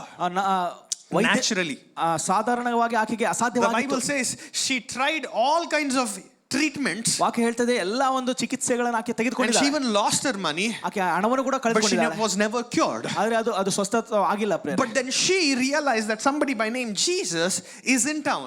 ಆಕೆಗೆ ಅರ್ಥ ಇದ್ದೇನೆಂದ್ರೆ ಯೇಸು ಎಂಬ ಹೆಸರುಳ್ಳ ವ್ಯಕ್ತಿ ಅಲ್ಲಿ ಇದ್ದಾನೆ ಎಂಬುದಾಗಿ. She got to know that this Jesus, ಆಕೆಗೆ ತಿಳಿದಿದ್ದೇನೆಂದ್ರೆ ಈ ಯೇಸು healed a lot of people. ಅನೇಕರನ್ನು ಸ್ವಸ್ಥಪಡಿಸಿದ್ದಾನೆ. Are you listening? He's healed blind people with blindness. ಆತನ ಕುರುಡರಿಗೆ ಸ್ವಸ್ಥತೆ ಕೊಟ್ಟಿದ್ದಾನೆ. People with deafness. ಆತನ ಕಿವುಡರಿಗೆ ಸ್ವಸ್ಥತೆ ಕೊಟ್ಟಿದ್ದಾನೆ. He set people free from demons. ದೆವ್ವಗಳನ್ನು ಬಿಡಿಸಿದ್ದಾನೆ. So she kept on hearing it. ಆಕೆ ಅದನ್ನು ಕೇಳ್ತಾ ಬಂದಳು. About Jesus. Everybody say about Jesus. ಯೇಸುವಿನ ಕುರಿತಾಗಿ. About the word. ಆ ವಾಕ್ಯದ ಕುರಿತಾಗಿ. And this word, ಈ ವಾಕ್ಯವು made her think differently. Everybody say think differently. ಆಕೆಯನ್ನು ವಿಭಿನ್ನವಾಗಿ ಆಲೋಚನೆ ಮಾಡಲಿಕ್ಕೆ ಸಹಾಯ ಮಾಡಿತು. Everybody say think differently. ಜೋರಾಗಿ think differently. So she started thinking differently. ಆಕೆ ವಿಭಿನ್ನವಾಗಿ ಆಲೋಚಿಸುವುದು ಪ್ರಾರಂಭಿಸಿದಳು. See, I know I am an unclean person. ನನಗೆ ಗೊತ್ತು ನಾನು ಸ್ವಚ್ಛವಾಗಿ ಇಲ್ಲ ಎಂಬುದಾಗಿ. So Jesus cannot come near me. ಯೇಸು ನನ್ನ ಬಳಿಗೆ ಬರಲಿಕ್ಕೆ ಆಗೋದಿಲ್ಲ. Is forbidden. ಅದು according to the law. ಅದು ಧರ್ಮಶಾಸ್ತ್ರ ಪ್ರಕಾರ ಅದು ತಿರಸ್ಕರಿಸಲ್ಪಟ್ಟಿದೆ. Amen. But she decided in her mind. ಆಕೆ ಮನಸ್ಸಿನಲ್ಲಿ ನಿರ್ಣಯ ಮಾಡಿದಳು. She kept saying in her mind. ಆಕೆ ಮನಸ್ಸಿನಲ್ಲಿ ಹೇಳಿಕೊಳ್ತಾ ಇದ್ದಾಳೆ. If I only can go and touch him. ನಾನು ಹೋಗಿ ಆತನ ಮುಟ್ಟುವುದಾದರೆ I will be healed. ನಾನು ಸ್ವಸ್ಥತೆ ಹೊಂದುತ್ತೇನೆ. Are you listening? ಕೇಳ್ತಾ ಇದ್ದೀರಾ? Are you listening? So where did the miracle start first? ಮೊದಲನೇದಾಗಿ ಅದ್ಭುತ ಎಲ್ಲಿ ಪ್ರಾರಂಭವಾಯಿತು? It didn't start from Jesus. ಯೇಸುವಿನಿಂದ ಪ್ರಾರಂಭವಾಗಲಿಲ್ಲ. It started from her mind. ಆಕೆಯ ಮನಸ್ಸಿನಿಂದ ಪ್ರಾರಂಭವಾಯಿತು ಪ್ರೇರೆ. Hallelujah. అర్థమైతా ఉంది అక్క? సంధ్యమ్మ వింటున్నావా? మంచిది. టీచర్ కదా వచ్చేస్తాడు బయటికి. అర్థమైందా? Miracle, where did it start? ಅದ್ಭುತ ಎಲ್ಲಿ ಪ್ರಾರಂಭವಾಯಿತು? It started in her mind first. ಮೊದಲನೇದು ಆಕೆಯ ಮನಸ್ಸಿನಲ್ಲಿ ಪ್ರಾರಂಭವಾಯಿತು. Hallelujah. It didn't start with Jesus. ಯೇಸುವಿನಿಂದ ಪ್ರಾರಂಭವಾಗಲಿಲ್ಲ. It started in her mind first. ಆಕೆಯ ಮನಸ್ಸಿನಲ್ಲಿ ಪ್ರಾರಂಭವಾಯಿತು. Most of the time we think, ಅನೇಕ ಸಲ ನಾವು ಅನ್ಕೊಳ್ತೇವೆ, ₹1,00,000 ಅಕೌಂట్లో ఉంటే ఎంత బాగుంటుందప్ప నా జీవితం అనుకుంటావు నువ్వు. ఆ ₹1,00,000 5 నిమిషాల్లో ఖాళీ చేయొచ్చు నువ్వు. ఆమేన్. కానీ ఎప్పుడు కూడా ఈ విధానం అనుకోలేదు. దేవుని వాక్యంని ధ్యానిస్తూ ఉంటే నా ఆలోచన దేవుడు వాక్యం మారుస్తూ ఉంటే ఇంకెట్లుంటుందని. ఆమేన్, ఆమేన్. Are you with me? She didn't wait on a miracle that was on the outside first. ಮೊದಲನೇದಾಗಿ ಹೊರಗಡೆ ಇರುವ ಅದ್ಭುತಕ್ಕಾಗಿ ಆಕೆ ಕಾಯಲಿಲ್ಲ ಪ್ರೇರೆ. Amen. She renewed her mind. Everybody say renewed her mind. ಮನಸ್ಸನ್ನು ನವೀಕರಿಸಿಕೊಂಡಳು. ಜೋರಾಗಿ ಹೇಳಬೇಕು, renewed her mind. Renewed her mind. Okay. Some of us, we have this, as humans, ಮನುಷ್ಯರಾಗಿ when somebody refers us to a doctor ಯಾರಾದ್ರೂ doctor ಈ ವೈದ್ಯರ ತೋರಿಸ್ಕೊಂಡಾಗ that you have ಹೇಳುವಾಗ never been to, ನೀವು ಯಾವತ್ತೂ ಅಲ್ಲಿ you've never ತೋರಿಸ್ಕೊಂಡಿರೋದಿಲ್ಲ, consulted, ಯಾವತ್ತೂ ಹೋಗಿರೋದಿಲ್ಲ, because your friend told about that doctor, ಆ ಡಾಕ್ಟರ್ ಕುರಿತಾಗಿ ನಿಮ್ಮ ಸ್ನೇಹಿತನು ಹೇಳಿರುವ you go and ಕಾರಣಕ್ಕೆ commit yourself to that doctor, ನೀನು ಹೋಗಿ ಆ ಒಂದು ವೈದ್ಯನಿಗೆ ನಿಮ್ಮನ್ನು ನೀವು ಒಪ್ಪಿಸಿಕೊಳ್ತೀರಾ, saying, okay, this doctor will, I have heard good things about him, ಈ ವೈದ್ಯರ ಕುರಿತಾಗಿ ಒಳ್ಳೆ ವಿಷಯಗಳು ಕೇಳಿದ್ದೇನೆ ಎಂಬುದಾಗಿ, very good expertise he has, ಒಳ್ಳೆ ಅನುಭವ ಉಳ್ಳ ವ್ಯಕ್ತಿ ಎಂಬುದಾಗಿ, good experience he has, ಒಳ್ಳೆ ಅನುಭವ ಇದೆ ಎಂಬುದಾಗಿ, things that are very, very complicated, he did it. ತುಂಬಾ ಕ್ಲಿಷ್ಟವಾಗಿರುವ ಒಂದು ಚಿಕಿತ್ಸೆಗಳು ಮಾಡಿದ್ದಾನೆ You ಎಂಬುದಾಗಿ. never met him, ಯಾವಾಗಲೂ ಭೇಟಿ you ಕೂಡ never ಆಗಿಲ್ಲ, consulted him, ಯಾವಾಗಲೂ but ಹೋಗಿಲ್ಲ, because somebody told, ಯಾರೋ ಹೇಳಿದರೆ ಎಂಬ your ಕಾರಣಕ್ಕೆ faith in him begin to rise. ಆತನಲ್ಲಿರುವ ಒಂದು ವಿಶ್ವಾಸವು ಎಬ್ಬಿಸಲ್ಪಡ್ತು ಪ್ರಿಯ. But when it comes to the word of God, ದೇವರ ವಾಕ್ಯಕ್ಕೆ ಬಂದಾಗ everything that you need is here. ನಿಮಗೆ ಬೇಕಾಗಿರೋ ಎಲ್ಲ ವಿಷಯಗಳು ಅದರಲ್ಲೇ ಇದಾವೆ. Hallelujah. But you still lack interest in showing or reading the word of God or eating the word of ಆದರೂ God. ಕೂಡ ದೇವರ ವಾಕ್ಯವನ್ನು ಓದುವ ಧ್ಯಾನಿಸುವ ಒಂದು ಆಸಕ್ತಿಯನ್ನು ನೀವು ಕಳೆದುಕೊಂಡಿದ್ದೀರಾ. Amen. I pray that you would not lose the interest meditating the ನಾನು word. ಪ್ರಾರ್ಥಿಸ್ತೇನೆ ದೇವರ ವಾಕ್ಯದ ಕುರಿತಾದ ಆಸಕ್ತಿ I ನಿಮಗೆ pray ಹೋಗದೇ that ಇರಲಿ. you would not lose interest reading the word. ನಾನು ಪ್ರಾರ್ಥಿಸ್ತೇನೆ ದೇವರ ವಾಕ್ಯವನ್ನು ಓದುವ ಒಂದು ಆಸಕ್ತಿ I love one man of God who says this. ಒಬ್ಬ ದೇವ ಸೇವಕನ ಈ ರೀತಿ When you physically don't eat, ನೀವು ಶಾರೀರಿಕವಾಗಿ ತಿಂದಿಲ್ಲ ಅಂದ್ರೆ you get hungry. ನಿಮಗೆ ಹಸಿವು ಆಗ್ತದೆ. But when it comes to the spiritual aspect, ಆತ್ಮಿಕವಾದ ವಿಷಯಕ್ಕೆ ಬಂದಾಗ the more you eat the word of God, ನೀವು ವಾಕ್ಯವನ್ನು ಎಷ್ಟು ಜಾಸ್ತಿ the ತಿನ್ನುವುದಾದ್ರೆ more hungry you become. ಇನ್ನೂ ಹಸಿವುಗೊಳ್ಳವನಾಗಿ ನೀವು ಮಾರಲ್ಪಡ್ತೀಯಾ. Hallelujah. Hallelujah. Are you understanding? ಅರ್ಥ ಆಗ್ತಾ ಇದೆ? What do you need this morning? ಈ ಮುಂಚೆ ನಿಮ್ಗೆ ಏನ್ ಬೇಕು? మీరు చప్పిని చూస్తే అన్న ఇడిసే అన్న కొంచెం త్వరగా పోయేస్తాను అక్కడ చికెన్ తీసుకొని పోయినట్లు గట్టిగా what do you need this morning? ನಿಮಗೆ ಏನ್ ಬೇಕು ಈ ಮುಂಚಾನ ವೇಳೆಯಲ್ಲಿ? ఏమి కావాలా నీకు? ప్రతిరోజు ఏం కావాలి నీకు? గట్టిగా వర్డ్ ఆఫ్ గాడ్, దేవుని వాక్యము. ఆమేన్. చేతిలో ఉంటే మారుతుందా నీ జీవితం? ఎక్కడుండాలా? మనసు, నీ మనసును మార్చాలి. So this lady she kept thinking about what Jesus did. ಈ ಸ್ತ್ರೀ ಯೇಸು ಮಾಡಿರುವ ವಿಷಯಗಳ ಕುರಿತಾಗಿ ಆಲೋಚಿಸ್ತಾ ಬಂದಳು. And in that way, ಅದೇ ರೀತಿಯಲ್ಲಿ she decided, she determined, ಆಕೆ ನಿರ್ಣಯ ಮಾಡಿದಳು, I am done with this 12 years of this issue. ಈ 12 ವರ್ಷಗಳ ಒಂದು ಕಷ್ಟ ಸಾಕು. And she went into the crowd. ಆಕೆ ಒಂದು ಗುಂಪಿನಲ್ಲಿ ಹೋಗಿ She saw Jesus walking there. ಯೇಸು ಅಲ್ಲಿ ನಡೆಯುವುದು ನೋಡಿ, And she touched his hem. ಆಕೆ ಒಂದು ವಸ್ತ್ರವನ್ನು And the ಆಕೆ moment she touched, ಆಕೆ ಮುಟ್ಟಿದ ತಕ್ಷಣ the Bible says, ವಾಕ್ಯ ಹೇಳ್ತದೆ, power left Jesus. ಪ್ರಭಾವವು ಯೇಸುವನ್ನು ಬಿಟ್ಟು ಹೋಯಿತು ಎಂಬುದಾಗಿ. Amen. Are you listening? Your faith has a capacity to attract what God doesn't want to give. ದೇವರು ಕೊಡ್ಲಿಕ್ಕೆ ಬಯಸದೇ ಇರುವ ವಿಷಯಗಳನ್ನು ಕೂಡ ನಿಮ್ಮ ವಿಶ್ವಾಸ ಆಕರ್ಷಿಸುತ್ತದೆ ಪ್ರಿಯರೇ. Are you with me? If God determines no, I don't want, but if you have faith, you will extract it. ದೇವರು ಬಯಸದೇ ಇದ್ರೂ ಕೂಡ ನಿನಗೆ ವಿಶ್ವಾಸವಿರುವುದಾದರೆ ನೀನು ಅದನ್ನು ಆಕರ್ಷಿಸ್ತೀಯ. Are you listening? Amen. So God never determines. God never says, I don't want to give. ದೇವರು ಕೊಡೋದಿಲ್ಲ But I'm just saying. ಹೇಳ್ತಾ ಇದ್ದಾನೆ ಅಷ್ಟೇ. God wants to give. ದೇವರು ಕೊಡ್ಲಿಕ್ಕೆ ಬಯಸ್ತಾನೆ. Have that faith this morning. ಆ ವಿಶ್ವಾಸ ನಿಮಗೆ ಇದೆನಾ ಅನ್ನೋದು ಪ್ರಶ್ನೆ. Hallelujah. How does faith comes? ವಿಶ್ವಾಸ ಯಾವ ರೀತಿಯಾಗಿ ಬರ್ತದೆ? Bible ಹೇಳ್ತದೆ. How does faith comes? Hearing. What do you have to hear? ಏನು ಕೇಳಬೇಕು? Everybody say word of God. ವಾಕ್ಯವನ್ನು ಕೇಳುವುದರ ಮುಖಾಂತರ. Amen. Faith comes by hearing. Very good. ವಾಕ್ಯ ಕೇಳುವುದರ. How does faith grow? Good. Somebody heard my message well. ಆ ವಿಶ್ವಾಸ ಯಾವ ರೀತಿಯಾಗಿ ಬೆಳೀತದೆ? Faith grows by doing. ಮಾಡೋದರಿಂದ ಬೆಳೀತದೆ prayer. Hallelujah. This morning my prayer for you, if you want to live a victorious life, ಮುಂಜಾನೆ ವೇಳೆಯಲ್ಲಿ ನೀವು ಜಯ ಜೀವನ you ಜೀವಿಸಬೇಕಂದ್ರೆ don't need money, you need word. ನಿಮಗೆ ಹಣ ಬೇಕಾಗಿಲ್ಲ, ವಾಕ್ಯ ಬೇಕು. You don't need context, you need the word. ನಿಮಗೆ ಆ ಸಂಬಂಧಗಳು ಬೇಕಾಗಿಲ್ಲ, ನಿಮಗೆ you don't need influence, you need the word. ನಿಮಗೆ ಪ್ರಭಾವ ಬೇಕಾಗಿಲ್ಲ, ನಿಮಗೆ ವಾಕ್ಯ ಬೇಕು. You're listening? Are you listening? Are you listening? Amen. You don't need anything that is of the world, but you need everything that is of the word. ವಾಕ್ಯದಲ್ಲಿ ಇಲ್ಲದೆ ಇರುವ ವಿಷಯಗಳು ನಿಮಗೆ ಏನು ಬೇಕಾಗಿಲ್ಲ, ವಾಕ್ಯದಲ್ಲಿ ಇರುವ ವಿಷಯಗಳು. ಪ್ರಪಂಚದಲ್ಲಿ ಇಲ್ಲದೆ ಇರೋ ವಿಷಯ ಯಾವುದು ಬೇಕಾಗಿಲ್ಲ, ವಾಕ್ಯದಲ್ಲಿ ಇರುವ ವಿಷಯಗಳು ನಿಮಗೆ ಬೇಕು ಪ್ರಿಯ. Amen. And this word, everybody say, has to renew my mind. ಈ ವಾಕ್ಯವು ನಮ್ಮ ಮನಸ್ಸನ್ನು ನವೀಕರಿಸಬೇಕು. Hallelujah. Hallelujah. Hallelujah. Second thing, ಎರಡನೇ ವಿಷಯ, stop telling that I can't control my thoughts. ನನ್ನ ಆಲೋಚನೆಗಳ ಹತೋಟಿಯಲ್ಲಿ ಇಟ್ಕೊಳ್ಳಿಕ್ಕೆ ಆಗ್ತಿಲ್ಲ ಎಂಬುದಾಗಿ ಹೇಳುವುದು ನಿಲ್ಲಿಸ್ರಿ. ಅಣ್ಣ ಏನನ್ನ ಮಾಡ್ಲಿ ಅಣ್ಣ, ನನಗೆ ಆಗಂಗಿಲ್ಲ ಅಣ್ಣ, ಹಂಗೆ ಆಲೋಚನೆ ಮಾಡ್ತೀನಿ ಅಣ್ಣ. Stop telling. ಅದನ್ನು ಆ ರೀತಿ ಹೇಳುವುದು ನಿಲ್ಲಿಸಿ. Complaining. ನೀವು ದೂರುಗಳು ಹೇಳುವುದು ನಿಲ್ಲಿಸಬೇಡಿ. Are you with me? మీరు జల్దీ మాట్లాడితే త్వరగా రెస్పాండ్ అవుతే త్వరగా పోతాను. ఆమె Bible says, Philippians chapter 4 verse 8. ಫಿಲಿಪ್ಪಿದವರಿಗೆ ಬರೆದ ಪತ್ರಿಕೆ 4ನೇ ಅಧ್ಯಾಯ 8ನೇ ವಚನ.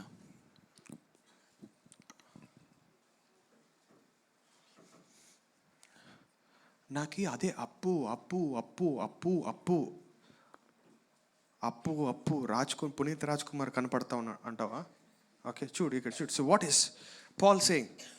Finally brothers, whatever is true, whatever is honourable, whatever is right, whatever is pure, whatever is lovely, whatever is admirable, if anything is excellent or praiseworthy, think of these things. Okay, is not saying wait is not saying ಅದನ್ನ ಈ ರೀತಿಯಾಗಿ ಹೇಳ್ತಾ ಇಲ್ಲ. Whatever you are feeling, ನಿಮ್ಗೆ ಏನು ಅನಿಸ್ತಾ ಇದೆನೋ, whatever you are thinking, ನೀವೇನೇನು ಆಲೋಚಿಸ್ತಾ ಇದ್ದೀರೋ, whatever your problem is, ನಿಮ್ಮ ಸಮಸ್ಯೆ ಏನೇನಿದೆ, whatever your defeat is, ನಿಮ್ಮ ಸೋಲು ಏನಾಗಿದೆ, whatever your loss is, ನಿಮ್ಮ ಒಂದು ನಷ್ಟ ವಾಟ್ ಏನಾಗಿದೆ, ಎವರ್ ಯುವರ್ ಸಿಕ್ನೆಸ್ ಇಸ್, ನಿಮ್ಮ ಅನಾರೋಗ್ಯ ಏನಾಗಿದೆ, ಥಿಂಕ್ ಅಬೌಟ್ ದೀಸ್ ಥಿಂಗ್ಸ್. ಅದರ ಕುರಿತಾಗಿ ಆಲೋಚಿಸಿ ಎಂದಾಗ Paul is not writing it that way.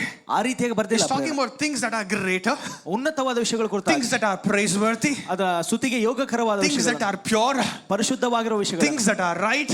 ಸರಿಯಾದ ವಿಷಯಗಳನ್ನು, He's challenging them to think about these things. ಈ ವಿಷಯಗಳನ್ನು ಕುರಿತಾಗಿ ಆಲೋಚಿಸಲಿಕ್ಕೆ Amen. ಸವಾಲಾಗ್ತಾ Joshua ಇದೆ. chapter 1:8 it says meditate on this book. Joshua 1:8 ಯೆಹೋಶುವನ ಪುಸ್ತಕ 1:8. ಜೋರಾಗಿ ಹೇಳಿ. ಓಕೆ, Joshua 1:8 ಬರ್ದ್ಕೊಡ್ರಿ, ಸಾಕು, ಜಸ್ಟ್ ಬರ್ದ್ಕೊಡ್ರಿ. ಓಕೆ, Joshua ಯೆಹೋಶುವನ ಪುಸ್ತಕ 1:8 1:8. The book of the law should not depart from your mouth, and you shall, everybody say meditate. ಧರ್ಮಶಾಸ್ತ್ರವು ನಿನ್ನಿಂದ ಹೋಗದೇ ಇರಲಿ, ಅದನ್ನು ಅನುದಿನವೂ ಧ್ಯಾನಿಸ್ತಾ ಇರಿ. Many of us think meditation is a physical exercise. ಅನೇಕರು ಅನ್ಕೊಳ್ತಾರೆ ಒಂದು ಧ್ಯಾನ ಮಾಡುವುದು ಅದು ಶಾರೀರಿಕವಾದ ಒಂದು No, ವ್ಯಾಯಾಮ. it is not a physical exercise. ಅದು ಶಾರೀರಿಕವಾದ ವ್ಯಾಯಾಮ Everybody say ಅಲ್ಲ, it is a spiritual exercise. ಅದು ಆತ್ಮಿಕವಾದ ವ್ಯಾಯಾಮವಾಗಿದೆ. Loudly, meditate is a spiritual exercise. LRL, spiritual exercise. ಧ್ಯಾನ ಮಾಡೋದು ಆತ್ಮಿಕವಾದದ್ದು ಪ್ರಿಯರೇ. Okay, the more I lift the weights, ನಾನು ಭಾರವನ್ನು ಜಾಸ್ತಿ ಎತ್ತುವುದಾದರೆ, ಜಿಮ್ಗೆ ಹೋದಾಗೆಲ್ಲ ನಾನು ಬಾಡಿ ಸ್ಟ್ರಾಂಗ್ ಆಗುತ್ತೆ. Amen.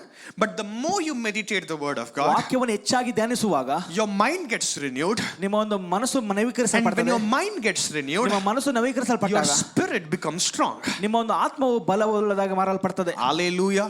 Hallelujah. Hallelujah. That is the second key. ಅದು ಎರಡನೇ ಬೀಗದ ಕೈ. Everybody say renew. First one, renew. ಮೊದಲನೇ ವಿಷಯ Sorry, ನವೀಕರಿಸು. first is word. ಮೊದಲನೇ ವಿಷಯ ವಾಕ್ಯ. Second is renew. ಎರಡನೇದು ನವೀಕರಣೆ. ಏನ್ ರಿನ್ಯೂ ಮಾಡಬೇಕು? ಮತ್ತೆ ಹೋಗಿ ಪೇಂಟ್ ರಿನ್ಯೂ ಮಾಡಿರಿ, ಮೈಂಡ್ ರಿನ್ಯೂ ಮಾಡ್ಬೇಕು ಎಲ್ಲರೂ, ಮೈಂಡ್. ಮನಸ್ಸನ್ನು ನವೀಕರಿಸಿ. ಥರ್ಡ್, ಮೂರನೇದು, don't say that I can't control your thoughts. I can't control my thoughts. ನನ್ನ ಒಂದು ಆಲೋಚನೆಗಳು ಕಂಟ್ರೋಲ್ ಮಾಡ್ಲಿಕ್ಕೆ ಆಗ್ತಿಲ್ಲ ಎಂದಾಗ ಹೇಳ್ಬೇಡ್ರಿ. Amen. So your mind is either a servant to your body or a servant to your spirit. ನಿಮ್ಮ ಒಂದು ಮನಸ್ಸು ನಿಮ್ಮ ಶರೀರಕ್ಕಾದರೂ ಬಾನಿಸವಾಗಿರಬೇಕು, ನಿಮ್ಮ ಆತ್ಮಕ್ಕಾದರೂ ಬಾನಿಸವಾಗಿರಬೇಕು. Hallelujah. What you feed, it keeps growing. ನೀವು ಏವನ್ನು ಜಾಸ್ತಿ ಹಿಡಿದುಕೊಳ್ತಿರೋ ಅದು ಬೆಳೀತಾ ಹೋಗ್ತದೆ. ಏನ್ ತಿನ್ನಿಸ್ತಿರೋ ಅದು ಬೆಳೀತದೆ. All right. When you feed your child well, your child will grow well. ನಿಮ್ಮ ಮಕ್ಕಳಿಗೆ ಚೆನ್ನಾಗಿ ಆಹಾರ ಇಡುವುದು, ಅದು ಚೆನ್ನಾಗಿ ಬೆಳೀತದೆ. When you feed your mind well, ನಿಮ್ಮ ಮನಸ್ಸಿಗೆ ನೀವು things with what thing? Everybody say again the word of God. ವಾಕ್ಯವನ್ನು ಪ್ರಿಯ. Hey, let me tell you, Joshua was a warrior. ಯೆಹೋಶುವನು ಯುದ್ಧವೀರನಾಗಿದ್ದ. He had fought many battles under the supervision of his leader Moses. ಮೋಶೆ, ಆತನ ನಾಯಕನಾದ ಮೋಶೆ ಕೆಳಗಡೆ ಆತನ ಅನೇಕ ಯುದ್ಧಗಳನ್ನು ಜಯಿಸಿದ. And now Joshua is at a point where he lost his father, spiritual father, let's say. He lost his leader, he's lost his prophet. ಈಗ ಯೆಹೋಶುವನು ಯಾವ ಪರಿಸ್ಥಿತಿಯಲ್ಲಿದ್ದಾನೆ, ಆತನ ನಾಯಕನು ಆತನ ಪ್ರವಕ್ತನು ದೇವಸೇವಕನು ಕಳೆದುಕೊಂಡಿದ್ದಾನೆ. And now the word of the Lord is coming to Joshua. ಈಗ ದೇವರ ವಾಕ್ಯವು ಯೆಹೋಶುವನಿಗೆ ಬರ್ತಾ ಇದೆ. And you know what the word is saying, telling Joshua? ಯೆಹೋಶುವನಿಗೆ ಏನು ಹೇಳ್ತಾ ಇದೆ? Hey Joshua, don't be afraid. ಯೆಹೋಶುವನೇ ಭಯಪಡಬೇಡ. This book that your leader has given you, ನಿನ್ನ ನಾಯಕನು ನಿನಗೆ ಕೊಟ್ಟಿರುವ ಈ ಪುಸ್ತಕವು, or in other terms, this word that your leader has given you, ನಾಯಕನು ನಿನಗೆ ಕೊಟ್ಟಿರುವ ಈ ವಾಕ್ಯವು, it should not depart from your mouth. ಅದರ ನಿನ್ನ ಬಾಯಿಂದ ದೂರವಾಗದೇ ಇರಲಿ. You should meditate it on day and night. ಹಗಲು ಇರುಳು ಅದನ್ನು ಧ್ಯಾನಿಸ್ತಾ ಇರು, so that you may be careful to do everything written in it. ಅದರಲ್ಲಿ ಬರೆಯಲ್ಪಟ್ಟ ಎಲ್ಲ ವಿಷಯಗಳನ್ನು ಕಾಳಜಿಯಿಂದ ಮಾಡಲಿಕ್ಕೆ ಪ್ರಯತ್ನಿಸು. Okay, last part. Everybody see, read the last part. For then you will prosper and succeed in what? In what? Little things you do. Few things you do, right? ಕೆಲವು ವಿಷಯಗಳಲ್ಲ. ಏನು ಹೇಳ್ತದೆ? In all you do. Everybody say all you do. ನೀನು ಮಾಡುವ ಎಲ್ಲ ವಿಷಯಗಳಲ್ಲಿ. Amen. So your victory, ನಿನ್ನ ಜಯವು, is dependent on ಯಾವುದರ ಮೇಲೆ ಆಧಾರ ಪಟ್ಟಿದೆ ಅಂದ್ರೆ your meditation. ನಿನ್ನ ಧ್ಯಾನದ ಮೇಲೆ ಆಧಾರ ಪಟ್ಟಿದೆ. Amen, amen. ಏನು ಧ್ಯಾನಿಸ್ತೀಯ? ಧ್ಯಾನ ಅಂತಂದ್ರೆ ಇದು ಮೆಡಿಟೇಷನ್ ಅಲ್ಲ. Amen. Meditation is spiritual. ಧ್ಯಾನ ಅನ್ನೋದು ಆತ್ಮಿಕವಾದದ್ದು. Amen. So you constantly think about the word that was released to you. ನಿಮಗೆ ಬಿಡುಗಡೆಸಲ್ಪಟ್ಟ ಒಂದು ವಾಕ್ಯದ ಕುರಿತಾಗಿ ಸತತವಾಗಿ ಆಲೋಚಿಸುವುದು ಪ್ರಿಯರೇ. Amen. See, what comes out first when a baby is born? ಮಗು ಹುಟ್ಟಿದ ಮೇಲೆ ಮೊದಲನೇದಾಗಿ ಏನು ಬರ್ತದೆ? ಏನು ಬರ್ತದೆ? ಹುಟ್ಟೋ ಟೈಮಲ್ಲಿ ತಾಯಿ ಮಗುಗೆ ಜನ್ಮ ಕೊಡುವಾಗ ಬರ್ತಿಂಗ್ ಪ್ರಾಸೆಸ್ ಅಲ್ಲಿ ವಾಟ್ ಕಮ್ಸ್ ಫಸ್ಟ್? ಕಾಲು ಬರ್ತದ, ತಲೆ ಬರ್ತದ? ಹೌದಾ? ತಲೆ ಬರ್ತದ, ಹೌದಾ? So head comes first. ಮೊದಲನೇದಾಗಿ ತಲೆ ಬರ್ತದೆ. Okay, that is natural birthing. ಅದು ಸಾಧಾರಣವಾದ ಒಂದು ಸ್ವಾಭಾವಿಕವಾದ ಜನ್ಮ. ಇನ್ ದ ಸ್ಪಿರಿಚುವಲ್ ಬರ್ತಿಂಗ್, ಆತ್ಮಿಕವಾದ ಜನ್ಮದಲ್ಲಿ, ಆಫ್ಟರ್ ಯು ಆರ್ ಸೇವ್ಡ್, ನೀವು ರಕ್ಷಿಸಲ್ಪಟ್ಟ ಮೇಲೆ, you know what has to come out first? ಮೊದಲನೇದಾಗಿ ಏನು ಬರಬೇಕು? Whatever the junk is in your head, no, that has to come out. ನಿಮ್ಮ ಮನಸ್ಸಿನಲ್ಲಿರುವ ಏನೇನು ಒಲಸಾದ ವಿಷಯಗಳಿದಾವಲ್ಲ ಅದು ಹೊರಗಡೆ ಬರಬೇಕು. Are you with me? And that is when you will be set free. ಆಗ ಮಾತ್ರ ನೀವು ಬಿಡುಗಡೆಸಲ್ಪಡ್ತೀರಾ, ಸ್ವತಂತ್ರರಾಗ್ತೀರಾ. Amen. I don't know how many of you all don't read your word. I encourage you to read word at least 5 times a day. ನನಗೆ ಗೊತ್ತಿಲ್ಲ ಎಷ್ಟು ಜನ ವಾಕ್ಯವನ್ನು ಓದ್ತಾರೆ ಎಂಬುದಾಗಿ. ನಿಮ್ಮನ್ನು ಪ್ರೋತ್ಸಾಹಿಸ್ತೀನಿ, ದಿನಕ್ಕೆ 5 ಸಲ ಆದರೂ ವಾಕ್ಯವನ್ನು ಓದಬೇಕು. ಬೇರೆ hello, ಪ್ರೋತ್ಸಾಹಿಸ್ತೀನಿ. Every time instead of seeing those reels, start reading the word. Reels ನೋಡೋದಕ್ಕಿಂತ ಹೆಚ್ಚಾಗಿ ವಾಕ್ಯವನ್ನು ಓದ್ರಿ. Stop doing that. Read the word. ಅದನ್ನು ಮಾಡೋದು ನಿಲ್ಲಿಸಿ. That will not help your spirit. ನಿನ್ನ ಆತ್ಮಕ್ಕೆ ಅದು ಸಹಾಯ ಮಾಡೋದಿಲ್ಲ. That will not help you live a victorious life. ಜಯ ಜೀವನ ಜೀವಿಸಲಿಕ್ಕೆ ಅದು ಸಹಾಯ ಮಾಡೋದಿಲ್ಲ. What will help you? ನಿಮಗೆ ಏನು ಸಹಾಯ ಮಾಡ್ತದೆ? It is the word of God. ವಾಕ್ಯನೇ ಸಹಾಯ ಮಾಡ್ತದೆ. Are you with me? Moses' encounter, ಮೋಶೆಯ ಸಂದರ್ಶನವು, became an instruction for Joshua. ಯೆಹೋಶುವನಿಗೆ ಸೂಚನೆಯಾಗಿ ಮಾರಲ್ಪಡ್ತು ಪ್ರಿಯರೇ. Amen. That is what grace does. ಕೃಪೆಯು ಅದೇ ಮಾಡುವಂತದ್ದಾಗಿದೆ. What somebody worked for, somebody that has worked for that, ಅದಕ್ಕಾಗಿ ಕೆಲವರು ಕೆಲಸ ಮಾಡಿದ್ದಾರೆ, you only reap the fruit of it. ಅದರ ಫಲವನ್ನು ನೀನು ಅನುಭವಿಸ್ತೀಯ ಪ್ರಿಯರೇ. Moses climbed the mountains. ಮೋಶೆ ಗುಡ್ಡಗಳನ್ನ ಏರಿದ. Joshua never climbed the mountains. ಯೆಹೋಶುವನು ಯಾವಾಗಲೂ ಗುಡ್ಡ ಏರಲಿಲ್ಲ. You know what he had to do? ಅದನ್ನ ಮಾಡಬೇಕಾಗಿತ್ತು? Just meditate on what Moses gave. ಮೋಶೆ ಕೊಟ್ಟಿರುವ ವಿಷಯಗಳನ್ನು ಧ್ಯಾನಿಸಬೇಕಾಗಿತ್ತು ಅಷ್ಟೇ. Hallelujah. Some of us are in a position, God give me a fresh word. God give me a new word. God give me a new revelation. ಕೆಲವರು ಪ್ರಾರ್ಥನೆ ಮಾಡ್ತಾರೆ, ನೂತನ ಪ್ರಕಟಣೆ, ನೂತನ ವಾಕ್ಯ ಕೊಡು ಎಂಬುದಾಗಿ. You know what God is saying? For you, ದೇವರು ಏನು ಹೇಳ್ತಾ ಇದ್ದಾನೆ? you need the word. ನಿಮಗೆ ದೇವರ ವಾಕ್ಯ ಬೇಕು. I've already given you whatever you need. ಈಗಾಗಲೇ ನಿಮಗೆ ಬೇಕಾಗಿರೋ ವಾಕ್ಯವನ್ನು ಕೊಟ್ಟಿದ್ದೇನೆ. Hallelujah. Third point. ಮೂರನೇ ವಿಷಯ, change your mindset. ನಿಮ್ಮ ಮನಸ್ಸನ್ನು ನವೀಕರಿಸಿಕೊಳ್ಳಿ, mindset ಬದಲಾಯಿಸಿಕೊಳ್ಳಿ. ಅಲ್ಲ, ಸೆಟ್ ಚೇಂಜ್ ಆಗಬೇಕು. ಎಲ್ಲರೂ ಹೇಳ್ರಿ ಸೆಟ್ ಚೇಂಜ್ ಆಗಬೇಕು. ಮನಸ್ಥಿತಿ ಬದಲಾಗಬೇಕು. ಓಕೆ, ಮನಸ್ಥಿತಿ, ಎಲ್ಲರೂ ಹೇಳ್ರಿ ಮನಸ್ಥಿತಿ. ಆಮೆನ್. ಮನಸ್ಥಿತಿ ಬದಲಾದ್ರೆ ನಿನ್ನ ಸ್ಥಿತಿ ಬದಲಾಗ್ತದೆ. ಕನ್ನಡದಲ್ಲಿ ಹೇಳ್ತದೆ, ನಿಮ್ಗೆ ಅರ್ಥ ಆಗ್ಬೇಕಂತಂದು. ಮನಸ್ಥಿತಿ ಬದಲಾದ್ರೆ ನಿನ್ನ ಸ್ಥಿತಿ ಬದಲಾಗ್ತದೆ. ಆಮೆನ್. ಅರ್ಥ ಆಯ್ತಾ ರೀ? Jewellery set ಕೊಂಡ್ಕೊಂಡಿರ ಯಾವಾಗನ? ಫಸ್ಟ್ರೆ ಆಸೆ ಐತೆ, ನೋಡ್ತಿರ್ತೀನಿ ಅವಾಗ ಯೂಟ್ಯೂಬ್ದಾಗ, ಕೊಂಡ್ಕೊಂಡಿಲ್ಲ ಅಂತ ಹೇಳ್ತೀರಲ್ಲ. ಓಕೆ, ಜ್ಯುವೆಲ್ರಿ ಸೆಟ್ಟಲ್ಲಿ ಏನಿರ್ತೈತೆ, ಎಲ್ಲವೂ ಕೂಡ ಅದಕ್ಕೆ ಮ್ಯಾಚಿಂಗ್ ಇರ್ತೈತೆ. ಹೌದಾ? ಸೆಟ್ ಅದೊಂದು, ಹೌದಾ? ಅವಾಗ ಹೆಣ್ಮಕ್ಳು ನೋಡ್ತಾರೆ, ಚೂಡು ಪ್ರಾಫೆಸಿ ಕನ್ಫರ್ಮೇಷನ್ ಇಸ್ತಾ ನೋಡು, ఓకే కొనిపిస్తాడంటలే ప్రేయర్ చేయి నీవు ప్రభా నా భర్త కొంచెం డబ్బులు ఎక్కువ ఇచ్చేటట్లా నాకు కొనిపించేటట్లా. ఓకే, ಅದಕ್ಕೆ ಟಕ್ಕಂತ ಮೈಂಡ್ ಓಪನ್ ಆಗ್ತದಲ್ಲ. Everybody say mind set. If your mind is set, English, if your mind is set, your life is set. Hallelujah. So how do you set your mind? ನಿಮ್ಮ ಮನಸ್ಥಿತಿಯನ್ನು ಯಾವ ರೀತಿಯಾಗಿ ಬದಲಾಯಿಸಿಕೊಳ್ಳುತ್ತೀರಾ? Okay, when you start again, continue to meditate constantly. Everybody say constantly. ಸತತವಾಗಿ ಧ್ಯಾನಿಸುವುದರ ಮುಖಾಂತರ. Hallelujah. Hallelujah. Last point, I'm going to finish you because I have a very small word this morning. ಕೊನೆಯ ಅಂಶ ನಮಗೆ ಚಿಕ್ಕ ಸಂದೇಶ ಇದೆ. Confess what you read, not what you feel. ನಿಮಗೆ ಏನು ಅನಿಸ್ತಾ ಇದೆ ಅದರ ಕುರಿತಾಗಲ್ಲ, ನೀವು ಏನು ಓದ್ತಿರೋ ಅದನ್ನು ಅರಿಕೆ ಮಾಡ್ರಿ. Amen. Everybody say what you read, ನೀವು ಏನು ಓದ್ತಿರೋ what you believe, ಅದನ್ನು ನೀವು ನಂಬಬೇಕು. and what you believe ಏನು ನಂಬ್ತಿರೋ is what you should speak. ಅದನ್ನು ನೀವು ನುಡಿಬೇಕು. Amen. Without confession, ಅರಿಕೆ ಇಲ್ಲದೆ you cannot possess. ನೀವು ಸ್ವಾಧೀನಪಡಿಸಿಕೊಳ್ಳಿಕ್ಕೆ ಆಗೋದಿಲ್ಲ. You cannot possess your victory. ನಿಮ್ಮ ಜಯವನ್ನು ಹೊಂದಿಕೊಳ್ಳಿಕ್ಕೆ ಆಗೋದಿಲ್ಲ. You cannot possess your miracle. ನಿಮ್ಮ ಅದ್ಭುತವನ್ನು ಹೊಂದಿಕೊಳ್ಳಿಕ್ಕೆ ಆಗೋದಿಲ್ಲ. You cannot possess what God has for you. ದೇವರು ನಿನಗಾಗಿರೋ ವಿಷಯಗಳನ್ನು ಹೊಂದಿಕೊಳ್ಳಿಕ್ಕೆ ಆಗೋದಿಲ್ಲ. Amen. Faith is not a wishful thinking, like, oh, I wish, no. ವಿಶ್ವಾಸ ನನಗಿದ್ರೆ ಚೆನ್ನಾಗಿರ್ತದೆ ಅನ್ನೋದು ಆಶೆ ಅಲ್ಲ. I wish I had this. No, that is not faith. ಅದು ವಿಶ್ವಾಸ ಅಲ್ಲ prayer. Faith is what you read. ವಿಶ್ವಾಸ ಅಂದ್ರೆ ನೀನು ಓದುವುದು. What you make your mind renewed. ನಿಮ್ಮ ಮನಸ್ಸನ್ನು ನವೀಕರಿಸಿಕೊಳ್ಳುವುದು. And when your mind is renewed automatically, ನಿಮ್ಮ ಮನಸ್ಸು ನವೀಕರಿಸಲ್ಪಟ್ಟಾಗ you start speaking what is in your mind. ನಿಮ್ಮ ಮನಸ್ಸಿನಲ್ಲಿ ಇದ್ದ ವಿಷಯಗಳನ್ನು ನೀವು ನುಡಿತೀರಾ. Hallelujah. Hallelujah. Hallelujah. When Jesus was teaching or training his disciples, ಯೇಸು ಆತನ ಶಿಷ್ಯರಿಗೆ ತರಬೇತಿ ಕೊಡ್ತಾ ಇರುವಾಗ, he looked at the mountain and said, ಗುಡ್ಡದ ಕಡೆ ನೋಡಿ ಹೇಳಿದ, hey, look at that mountain, ಆ ಗುಡ್ಡವನ್ನು ನೋಡ್ರಿ, and start crying, the mountain will go and fall into the sea. ನೀವು ಅಳ್ತಾ ಇರ್ರಿ, ಗುಡ್ಡ ಹೋಗಿ ಸಮುದ್ರದಲ್ಲಿ ಬೀಳ್ತದೆ ಎಂಬುದಾಗಿ ಹೇಳಿದ. Look at that mountain and say how good the mountain is. ಆ ಗುಡ್ಡದ ಕಡೆ ನೋಡಿ ಎಷ್ಟು ಚೆನ್ನಾಗಿದೆ ಗುಡ್ಡ, ಅಷ್ಟು ದೊಡ್ಡದಾಗಿದೆ ಎಂಬುದಾಗಿ ಹೇಳಿ. And then the mountain will fall into the sea. ಆಗ ಆ ಗುಡ್ಡ ಹೋಗಿ ಸಮುದ್ರದಲ್ಲಿ ಬೀಳ್ತದೆ. You know what Jesus said? ಯೇಸು ಏನು ಹೇಳಿದ್ರು? If you believe it in your heart, ನಿಮ್ಮ ಹೃದಯದಲ್ಲಿ ನೀವು ನಂಬಿ, and without any doubt, ಯಾವುದೇ ಸಂಶಯ ಇಲ್ಲದೆ, if you speak to that mountain, ಆ ಒಂದು ಗುಡ್ಡಕ್ಕೆ ನೀವು ನುಡಿಯುವುದಾದರೆ, mountain go fall into the sea, ಆ ಗುಡ್ಡವು ಹೋಗಿ ಸಮುದ್ರದಲ್ಲಿ the ಬೀಳ್ತದೆ. mountain will fall. Notice, Jesus didn't say sing to the mountain. ಆ ಗುಡ್ಡಕ್ಕೆ ಆಡ್ರಿ ಎಂಬುದಾಗಿ He said ಹೇಳಿಲ್ಲ. speak to the mountain. ಆ ಒಂದು ಗುಡ್ಡಕ್ಕೆ ನುಡಿರಿ ಎಂಬುದಾಗಿ ಹೇಳಿದ. Hallelujah. Are you with me, church? Come on, are you with me, church?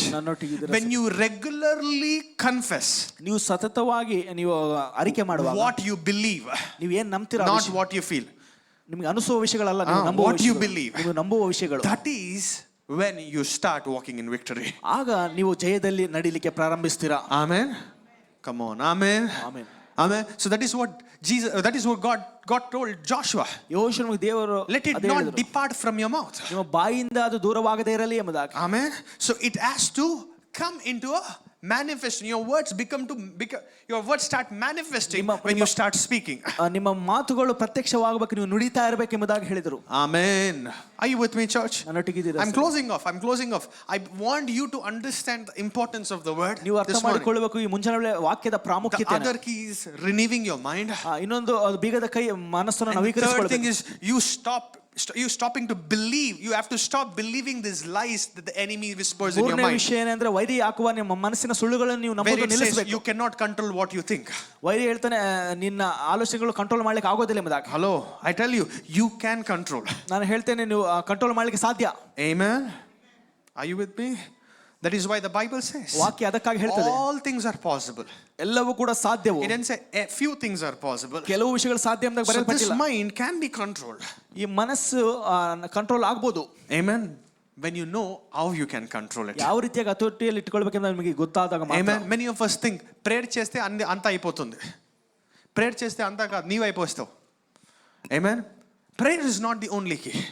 ಪ್ರಾರ್ಥನೆ ಮಾತ್ರ ಪ್ರಾಮುಖ್ಯ ಅಲ್ಲ. Prayer, fasting is also a key. ಉಪವಾಸ ಕೂಡ, giving is also a key. ಕೊಡುವುದು ಕೂಡ ಒಂದು ಬೀಗದ ಕೈ. And you know what? The word is also the important key there. ವಾಕ್ಯವು ಕೂಡ ಪ್ರಾಮುಖ್ಯವಾದ ಬೀಗದ ಕೈ ಆಗಿದೆ. Amen. You hearing the word, ನೀವು ವಾಕ್ಯವನ್ನು ಕೇಳುವುದು, you meditating the word, ವಾಕ್ಯವನ್ನು ಧ್ಯಾನಿಸುವುದು, you believing the word, ವಾಕ್ಯವನ್ನು ನಂಬುವುದು, and you speaking the word. ವಾಕ್ಯವನ್ನು ನುಡಿಯುವುದು. Amen. Everybody say, I hearing the word, I meditating the word, I meditating the word, I believing the word, I believing the word, and I speaking the word. I speaking the word. Amen. No matter how difficult your life is, ನಿಮ್ಮ ಜೀವನ ಎಷ್ಟು ಕಠಿಣ ಪರಿಸ್ಥಿತಿಯಲ್ಲಿ learn these four things. ಈ ನಾಲ್ಕು ವಿಷಯಗಳು ಕಲಿಯಿರಿ. I tell you, ನಾನು ಹೇಳ್ತೇನೆ, you will start walking in victory. ನೀವು ಜಯದಲ್ಲಿ ನಡೆಯುವುದು ಪ್ರಾರಂಭಿಸ್ತೀರಾ. Amen. I'm not giving you a fairy tale advice. I'm not giving you a fairy tale advice. ನಿಮಗೆ ಏದೋ ಸಾದಾ ಸೀದಾ ಒಂದು I am giving you a ಸಲಹೆ ಕೊಡ್ತಾ ಇಲ್ಲ. I am giving you a truth. ನಿಮಗೆ ಸತ್ಯವನ್ನು ಕೊಡ್ತಾ ಇದ್ದೇನೆ. Everybody say truth. ಸತ್ಯವನ್ನು ಕೊಡ್ತಾ ಇದ್ದೇನೆ. Joshua, ಯೆಹೋಶುವನು, he fought battles with his word. ಈ ವಾಕ್ಯದಿಂದ ಯುದ್ಧಗಳನ್ನು ಜಯಿಸಿದ ಪ್ರಿಯರೇ. He was victorious because of this word. ಆ ವಾಕ್ಯದ ಮುಖಾಂತರ ಆತನು ಜಯವನ್ನು ಹೊಂದಿದ. We are not fighting physical battles, I know that. ನಾವು ಶಾರೀರಿಕವಾದ ಯುದ್ಧಗಳು ಮಾಡ್ತಾ ಇಲ್ಲ. But we have fighting emotional battles. ನಾವು ಭಾವನಾತ್ಮಕವಾದ ಯುದ್ಧಗಳು ಮಾಡ್ತಾ ಇದ್ದೇವೆ. We are fighting battles spiritually. ಆತ್ಮಿಕವಾಗಿ ನಾವು ಯುದ್ಧ ಮಾಡ್ತಾ ಇದ್ದೇವೆ. We are fighting battles financially. ಆರ್ಥಿಕವಾಗಿ ಯುದ್ಧ ಮಾಡ್ತಾ ಇದ್ದೇವೆ. We are fighting battles in our careers. ನಮ್ಮ ಒಂದು ಭವಿಷ್ಯದ ಕುರಿತಾಗಿ ಯುದ್ಧ ಮಾಡ್ತಾ ಇದ್ದೇವೆ. We are fighting battles in our marriages. ನಮ್ಮ ವಿವಾಹದ ಕುರಿತಾಗಿ ಯುದ್ಧ ಮಾಡ್ತಾ ಇದ್ದೇವೆ. All of this can be fixed by this word. ಈ ಎಲ್ಲ ವಿಷಯಗಳು ಈ ಒಂದು ವಾಕ್ಯದ ಮುಖಾಂತರ ನಾವು ಅರಿಕೆ ಮಾಡಬಹುದಾ? Do you know that? ಗೊತ್ತಾ, ನಿಮಗೆ ಗೊತ್ತಾ? ಎಲ್ಲವೂ ಕೂಡ ಆ ವಾಕ್ಯದಿಂದನೇ ನಿನಗೆ ಪರಿಹಾರ ಸಿಗ್ತದೆ ಎಂಬುದಾಗಿ. ಆಮೆನ್. ಅಲ್ಲೋ ಆಮೆನ್. ಅಪೋಲೋಸ್ಗೆ ಹೋದ್ರೆ ಒಂದೊಂದು ರೀತಿಯಾಗಿರುವ ಕಾಯಿಲೆಗೆ ಒಂದೊಂದು ಮಾತ್ರೆ ಕೊಡ್ತಾರೆ, ಹೌದಾ? ನಮಗೆ ಒಂದೇ ಮಾತ್ರೆ, ಅದು ವಾಕ್ಯದ ಮಾತ್ರೆ. ಆ ವಾಕ್ಯದಲ್ಲೇ ಎಲ್ಲ ಬೀಗಗಳು ಕೊಟ್ಟಾನ ದೇವರು. ಆಮೆನ್. ಮೇನ್ ಡೋರ್ ಬೀಗ, ಬೆಡ್ರೂಮ್ ಬೀಗ, ಆ ಬೀಗ, ಮತ್ತೆ ಅಲ್ಮಾರದ ಬೀಗ ಎಲ್ಲ ಕೊಟ್ಬಿಟ್ಟಾನ. ಇವತ್ತು ಆ ವಾಕ್ಯ ಒಂದು ತೆಗಿಯೋದು ನಮಗೆ ಗೊತ್ತಿರಬೇಕು. ಆಮೇಲೆ ಅರ್ಥ ಆಯ್ತಾ ರೀ? ಓಕೆ, ನಾವು you said you can say pastor I started speaking now. ಈಗ ನೀವು ಹೇಳ್ಬೋದು ಪಾಸ್ಟರ್ ನಾವು ನುಡಿದು ಪ್ರಾರಂಭಿಸಿದ್ದೇವೆ, ಬಟ್ ನಥಿಂಗ್ ಇಸ್ ಚೇಂಜಿಂಗ್. ಆದ್ರೆ ಏನೂ ಬದಲಾಗ್ತಾ ಇಲ್ಲ. ಓಕೆ, ನಥಿಂಗ್ ಇಸ್ ಚೇಂಜಿಂಗ್, ಏನೂ ಬದಲಾಗ್ತಾ ಇಲ್ಲ. So should I stop speaking? ಆಗ ನುಡಿಯೋದು ನಿಲ್ಲಿಸಬೇಕಾ? You should always understand. ನೀವು ಯಾವಾಗಲೂ ಅರ್ಥ ಮಾಡಿ, for every word that is spoken, ಆ ನುಡಿಯಲ್ಪಟ್ಟ ಪ್ರತಿಯೊಂದು ವಾಕ್ಯಕ್ಕೆ there is a process that is involved. Everybody say process. ಪ್ರಕ್ರಿಯೆ ಒಳಪಟ್ಟಿರ್ತದೆ ಪ್ರಿಯರೇ. Hallelujah. ನೀನು ಹೇಳಿದ ಕೂಡಲೇ, ವೇಟರ್ ಹೇಳಿದ ಕೂಡಲೇ ನನಗೆ ಚಿಕನ್ ಬಿರಿಯಾನಿ ತಗೊಂಡು ಬಾ ಅಂತಾನೆ ಟಕ್ ಅಂತ ಅಲ್ಲಿ ಮೆರೆಕಲ್ ಆಗೋದಿಲ್ಲ. ಅವನು ಹೋಗಿ ಒಂದು ಸಮಯ 15 ಮಿನಿಟ್ಸ್ ಆದ್ಮೇಲೆ ತೆಗೆದುಕೊಂಡು ಬರ್ತಾನೆ, ಹೌದಾ? So for every miracle to happen, ಪ್ರತಿಯೊಂದು ಅದ್ಭುತ ಆಗ್ಬೇಕಂದ್ರೆ ಯು ಶುಡ್ ಅಂಡರ್ಸ್ಟ್ಯಾಂಡ್, ನೀವು ಅರ್ಥ ಮಾಡಿಕೊಳ್ಳಬೇಕು, that there is a process involved. ಅಲ್ಲಿ ಒಂದು ಪ್ರಕ್ರಿಯೆ ಒಳಪಟ್ಟಿರ್ತದೆ. Hallelujah. Loudly. Hallelujah. Hallelujah. Amen. So God doesn't do instant miracles all the time. ದೇವರು ಯಾವಾಗಲೂ ತಕ್ಷಣವಾದ ಅದ್ಭುತಗಳು ಮಾಡೋದಿಲ್ಲ. And that is why when he cursed that fig tree, ಅದಕ್ಕಾಗಿ ಒಂದು ಅಂಜೂರದ ಮರವನ್ನು ದೇವರು ಕ್ಷಮಿಸಿದಾಗ most of the miracles he did instantly there. ಅಲ್ಲಿ ತಕ್ಷಣವೇ ಅದ್ಭುತವಾಯಿತು. ಅದು blind Bartimaeus was instantly healed. ಕುರುಡನಾದ ಬರ್ತಿಮಾಯನು ತಕ್ಷಣವೇ ಆಯಿತು. Hello. That woman with the issue of blood, she was instantly healed. ರಕ್ತಸ್ರಾವದ ಸ್ತ್ರೀ ಅದು ತಕ್ಷಣವೇ ಅದ್ಭುತವಾಯಿತು. But when God cursed that tree, ಅದು ಅಂಜೂರದ ಮರವನ್ನು ಶಪಿಸಿದಾಗ instantly get cursed. ಆತನು it didn't instantly get cursed. ಆತನು ತಕ್ಷಣವೇ ಆತನು ಶಪಿಸಲಿಲ್ಲ. The next day, ಎರಡನೇ ಮರುದಿನ they saw the result of what was spoken. ಅಲ್ಲಿ ನುಡಿಯಲ್ಪಟ್ಟ ಮಾತಿಗೆ ಮರುದಿನ ಪ್ರತಿಫಲ ನೋಡಿದರು. Hallelujah. Come on. Hallelujah. So your mouth, ನಿಮ್ಮ ಬಾಯಿಯು should speak only the word of God. ವಾಕ್ಯವನ್ನು ಮಾತ್ರ ನುಡಿಬೇಕಾಗಿದೆ ಪ್ರಿಯರೇ. Amen. Your mouth was not given to hurt people. ನಿಮ್ಮ ಬಾಯಿಯು ಜನರನ್ನು ಬಾಧೆಪಡಿಸಲಿಕ್ಕೆ ಕೊಡಲ್ಪಟ್ಟಿಲ್ಲ. Your mouth was given to bless your own life. ನಿಮ್ಮ ಬಾಯಿ ಕೊಡಲ್ಪಟ್ಟಿದೆ ಸ್ವಂತ ಜೀವನವನ್ನು ಆಶೀರ್ವದಿಸಿಕೊಳ್ಳಿ, bless others. ಬೇರೆಯವರನ್ನು ಆಶೀರ್ವದಿಸಲಿಕ್ಕೆ ಕೊಡಲ್ಪಟ್ಟಿದೆ. Amen. Amen. Are you understanding this morning? ಅರ್ಥ ಆಗ್ತಾ ಇದೆ ಮುಂಜಾನೆ ವೇಳೆಯಲ್ಲಿ? Are you understanding this morning? ಅರ್ಥ ಆಗ್ತಾ ಇದೆ. So this word, ಈ ವಾಕ್ಯವು will help you walk or live a victorious life. ಜಯ ಜೀವನವನ್ನು ಜೀವಿಸಲಿಕ್ಕೆ ಈ ವಾಕ್ಯವು ನಿಮಗೆ ಸಹಾಯ ಮಾಡ್ತದೆ. I can give endless stories. ನಿಮಗೆ ಕೊನೆಯಿಲ್ಲದ ಕಥೆಗಳು ನಿಮಗೆ ಹೇಳಬಹುದು. On how this word helped people to live a victorious life. ಯಾವ ರೀತಿಯಾಗಿ ಜನರಿಗೆ ಈ ವಾಕ್ಯ ಸಹಾಯ ಮಾಡಿದೆ ಜಯ ಜೀವನ ಜೀವಿಸಲಿಕ್ಕೆ. To come out of a situation that was highly impossible. ಅಸಾಧ್ಯವಾದ ಒಂದು ಪರಿಸ್ಥಿತಿಗಳು ಹೊರಗಡೆ ಬರಲಿಕ್ಕೆ ಯಾವ ರೀತಿಯಾಗಿ ಸಹಾಯ ಮಾಡಿದೆ ಎಂಬುದಾಗಿ. Somebody was struggling with debt. One man, ಒಬ್ಬ ವ್ಯಕ್ತಿಯು ಸಾಲದಿಂದ ನರಳಾಡ್ತಾ ಇದ್ದ. debt that was highly impossible for him to get out. ಅದು ಆತನ ಹೊರಗಡೆ ಬರಲಿಕ್ಕೆ ಅಸಾಧ್ಯವಾಗಿತ್ತು. And more he constantly kept hearing the word of God. ಆತನು ಹೆಚ್ಚಾಗಿ ವಾಕ್ಯವನ್ನು ಕೇಳುವುದು ಪ್ರಾರಂಭಿಸಿದಾಗ, meditating the word of God, ವಾಕ್ಯವನ್ನು ಧ್ಯಾನಿಸುವುದು ಪ್ರಾರಂಭಿಸಿದಾಗ, and speaking the word of God, ವಾಕ್ಯವನ್ನು ನುಡಿಯುವುದು ಪ್ರಾರಂಭಿಸಿದಾಗ, and he didn't just keep doing that. ಅದನ್ನು ಕೇವಲ ಮಾಡೋದು ಮಾತ್ರ. God started opening, so he kept speaking, and there was a door of job opportunity that God opened. ಆತನು ಸತತವಾಗಿ ನುಡಿತಾ ಇದ್ದ, ಅದು ಉದ್ಯೋಗ ಅವಕಾಶ ಆತನಿಗೆ ತೆರೆಯಲ್ಪಟ್ಟಿತು. And when the door opened, ಆ ಉದ್ಯೋಗ ಅವಕಾಶ ತೆರೆಯಲ್ಪಟ್ಟಾಗ, he didn't have a job. He just this job arrived, and this job was paying him 15,000 per month. ಈ ಉದ್ಯೋಗ ಬಂತು, ತಿಂಗಳಿಗೆ 15,000 ಆತನು ದುಡಿತಾ ಇದ್ದ. Okay, which was at 1 rupee for against 100 rupees. Sorry, which was 1 rupee when you compare it to 100 rupees. ಏನ್ ಸಾಲ ತೀರ್ಸಕ್ಕೆ ಆಗಲ್ಲ 15,000 ಇಂದ ಕೂಡ. Are you understanding? Are you understanding? And as days progressed, ದಿನಗಳು he ಮುಂದುವರಿಯುವಾಗ was not disappointed. ಆತನು ಇನ್ನೂ ನಿರಾಶೆಗೊಂಡು He ಒಳಗಾಗಿಲ್ಲ. kept doing the same thing again and again. ಅದೇ ವಿಷಯ ಸತತವಾಗಿ ಮಾಡ್ತಾ ಇದ್ದ. For 1 year he worked in that same company. 1 ವರ್ಷಗಳ ಕಾಲ ಅದೇ For 2 years he worked in that same company. 2 ವರ್ಷಗಳ ಕಾಲ ಅಲ್ಲೇ ಕೆಲಸ ಮಾಡ್ತಾ ಇದ್ದ. And in the 3rd year, 3ನೇ ವರ್ಷ, there was another door that God opened. ದೇವರು ಇನ್ನೊಂದು ಬಾಗಿಲು ತೆರೆದ. And this door, ಈ ಬಾಗಿಲು cracked him a job. ಎಂತ ಒಂದು ಉದ್ಯೋಗ ಕೊಡ್ತಂದ್ರೆ, which paid him 1.5 lakh a month. ತಿಂಗಳಿಗೆ 1.5 ಲಕ್ಷ ಬರೋ ತರ ದೇವರು ಆಶೀರ್ವದಿಸಿದನು. Are you understanding? 15,000 ಅಲ್ಲಿ 1.5 lakh ಅಲ್ಲಿ. Are you understanding? Sometimes we get disappointed when we don't see the result. ಕೆಲವು ಸರಿ ಫಲಿತಾಂಶಗಳು ಸಿಕ್ಕಿಲ್ಲ ಎಂಬುದಾಗಿ ನಾವು ನಿರಾಶೆಗೊಳಗಾಗ್ತೇವೆ. We think that this is not working. ನಾವು ಅನ್ಕೊಳ್ತೇವೆ ಇದು ಕೆಲಸ ಮಾಡ್ತಾ ಇಲ್ಲ. But God is stirring up our faith. God is testing our patience. God is also producing the fruit in us. ಅದೇ ದೇವರು ನಮ್ಮ ವಿಶ್ವಾಸವನ್ನು ಕದಲಿಸ್ತಾ ಇದ್ದಾನೆ, ನಮ್ಮ ಒಂದು ತಾಳ್ಮೆಯನ್ನು ಪರೀಕ್ಷಿಸ್ತಾ ಇದ್ದಾನೆ, ನಮ್ಮಿಂದ ಫಲವನ್ನು ಆತನು ಅಪೇಕ್ಷಿಸ್ತಾ ಇದ್ದಾನೆ. Amen. Because the God is a God of process. ನಮ್ಮ ದೇವರು ಪ್ರಕ್ರಿಯೆಯ ದೇವರಾಗಿದ್ದಾನೆ. Hallelujah. Because the God is a God of order. ನಮ್ಮ ದೇವರು ಕ್ರಮದ ದೇವರು ಕೂಡ ಆಗಿದ್ದಾನೆ. Hallelujah. Hallelujah. Hallelujah. Galatians chapter 6 verse 9 it says, Galatia ಪುಸ್ತಕ 6:9 do not grow weary in doing good. Do not grow weary in doing good. ಒಳ್ಳೆ ವಿಷಯಗಳು ಮಾಡೋದರಲ್ಲಿ ನೀವು ತಪ್ಪಾಗಿ ಬೆಳಿಬೇಡಿ, ನಿರಾಸೆ ಹೊಂದಬೇಡಿ. But you continue doing good. ಸತತವಾಗಿ ನೀವು ಒಳ್ಳೆಯದು ಮಾಡುವಾಗ in the right time, ಸರಿಯಾದ ಸಮಯಕ್ಕೆ you will reap a harvest. ನೀವು ಒಂದು ಸುಗ್ಗಿಯನ್ನು ಕೊಯ್ಯುವಂತರಾಗಿರ್ತೀರಾ. Hallelujah. Hallelujah. Please change this version. ಯಾರು ಕೊಟ್ಟಾರೇನೋ ಗೊತ್ತಿಲ್ಲ ನಿಮ್ಗೆ ಈ ವರ್ಷನ್. ಬೇರೆ ಸ್ಟಡಿ ಬೈಬಲ್ ಸ್ಟಡಿ ಮಾಡ್ತಾ ಇಲ್ಲ, NKJ ಕೊಡ್ಬೇಕು, ಎಲ್ಲೈತು? ಓಕೆ, ಅರ್ಥ ಆಯ್ತಾ? Do not, everybody say do not grow weary. ಪಕ್ಕದವ್ರು ನೋಡಿ ಹೇಳಿ, do not grow weary. Hey lovely, do not grow weary. Hallelujah. ಸ್ವಲ್ಪ ಮಂದಿ ಚರ್ಚಿಗೆ ಹೆಂಗೆ ಬಂದಾರ ಅಂತಂದ್ರೆ ಹಂಗೆ ಕೂತ್ಕೊಂಡು ಹಾಗೆ ಕೇಳಕತ್ತಾರ, ಹಂಗೆ ಹೋಗ್ತಾರ ಅವರು. ಎದಕ್ಕಂತಂದ್ರೆ ಸಿದ್ಧತೆ ಇಲ್ಲ, ఆసక్తి ಇಲ್ಲ, ఆశ ಇಲ್ಲ, దాహ ಇಲ್ಲ. సుಮ್ಮನೆ ಬರ್ಬೇಕಂದ್ರೆ ಬರ್ಬೇಕು. ఏమో వచ్చినాడంట, ఎవరో గెస్ట్లు వచ్చినారో చూసిపోదామంట, ఎట్లున్నాడు, బాగున్నారా లేదా, బాగా చేస్తున్నారా లేదా. No no no no no, you are not coming for that. ಅದಕ್ಕಾಗಿ ನೀವು ಬರ್ತಾ ಇಲ್ಲ. You are coming for your life to be transformed. ನಿಮ್ಮ ಜೀವನ ರೂಪಾಂತರಪಡಿಸಿಕೊಳ್ಳಿಕ್ಕೆ ಬರ್ತಾ ಇದ್ದೀರಾ. Hallelujah. Let me tell you, if you are not willing, God is also, God can't help ಒಂದು ವಿಷಯ, don't will. ಒಂದು ವಿಷಯ ಹೇಳ್ತಾ, ನೀವು ಸಿದ್ಧ ಮನಸ್ಸುಳ್ಳವರಾಗಿ ಇಲ್ಲ ಅಂದ್ರೆ ದೇವರು ಮುಂದೆ ಬರಲಿಕ್ಕೆ ಸಾಧ್ಯವಿಲ್ಲ. ಪ್ರೇಯರ್. Amen.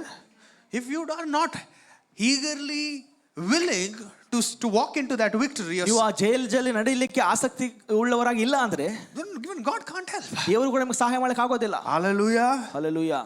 ಅರ್ಥಮಾಯ್ತಾ ಒಂದ ರಾಜ, ಅರ್ಥಮಾಯ್ತಾ ಒಂದ ರಾಜ. So you take a step. ನೀವು ಮೊದಲನೇ ಹೆಜ್ಜೆ ಹಾಕಬೇಕು. You make a decision. ನೀವು ಒಂದು ನಿರ್ಣಯ ಮಾಡಬೇಕು. That yes, God has given me the keys. ದೇವರು ನನಗೆ ಬೀಗದ ಕೈಗಳು ಕೊಟ್ಟಿದ್ದಾನೆ. And I better use these keys. ಈ ಬೀಗದ ಕೈಗಳನ್ನು ನಾನು ಉಪಯೋಗಿಸುತ್ತೇನೆ. Hallelujah. Hallelujah. Hallelujah. So now I want you to go back this morning, this afternoon. ಈಗ ಮಧ್ಯಾಹ್ನ ವೇಳೆ ಹಿಂತಿರುಗಿ ನೀವು ಹೋಗಿ these keys. ಈ ಒಂದು ಬೀಗದ ಕೈಗಳಿಂದ, no matter what kind of a battle that I'm facing, ನೀವು ಯಾವುದ ಒಂದು ಯುದ್ಧವನ್ನು ಎದುರಿಸ್ತಾ ಇದ್ದೀರೋ, I am a strong believer of your word. ನಾನು ಈ ಒಂದು ವಾಕ್ಯದ ಬಲವುಳ್ಳ ಒಂದು ನಂಬಿಗಸ್ತನಾಗಿದ್ದೇನೆ. Amen. And whatever you taught me this morning, ನೀನು ಏನೇನು ಕಲಿಸಿದೆಯಾ, I will continue to start working on that. ಅದರ ಕುರಿತಾಗಿ ನಾನು ಕಾರ್ಯ ಮಾಡುವುದು, I continue to obey that. ಅದನ್ನು ನಾನು ವಿಧೇಯತೆ ತೋರಿಸುವುದು ಪ್ರಾರಂಭಿಸುತ್ತೇನೆ. Put that as a discipline in my life. ಅದನ್ನು ನಾನು ಶಿಸ್ತಾಗಿ ನನ್ನ ಜೀವನದಲ್ಲಿ ಮಾಡಿಕೊಳ್ತೇನೆ. Amen. Are you with me, church? You need to make that decision. ನೀವು ಒಂದು ನಿರ್ಣಯ ಮಾಡಬೇಕಾಗಿದೆ. Nobody can make that decision for you. ನಿನಗಾಗಿ ಯಾರು ನಿರ್ಣಯವನ್ನು ಮಾಡೋದಿಲ್ಲ. So now you might be thinking, Pastor, ಈಗ ನೀವು ಅನ್ಕೊಳ್ತಾ ಇರಬಹುದು, ఆ ఫ్రెండ్స్ ఉండ్రి కదా పాస్టర్, మార్క్ చాప్టర్ 2లో వేరే వాళ్ళ విశ్వాసం చూసి ఆ పార్శ్వయ రోగముతో నరళుతున్న బాధపడుతున్న వ్యక్తిని యేసు ప్రభు స్వస్థతపరచు కదా, మళ్ళీ దాన్ని ఏమంటారు? సో వానికి నడిచేకి రాలేదు కాబట్టి వాడు ఎక్సెప్షన్. ಅರ್ಥಮೈತಾ ఉందా? ಅವನಿಗೆ ನಡೆಯಕ್ಕೆ ಬಂದಿಲ್ಲ ಅಂತಂದ್ರು ಒಂದು exception. See, exceptions are different. అవునా? ఎక్సెప్షన్స్ అంటే అట్లా చేసినాడు కాబట్టి, కొన్ని సందర్భాల్లో అట్లా చేసినాడు కాబట్టి exception. Jordan, stop playing drums, you can play later. Okay, exceptions are different.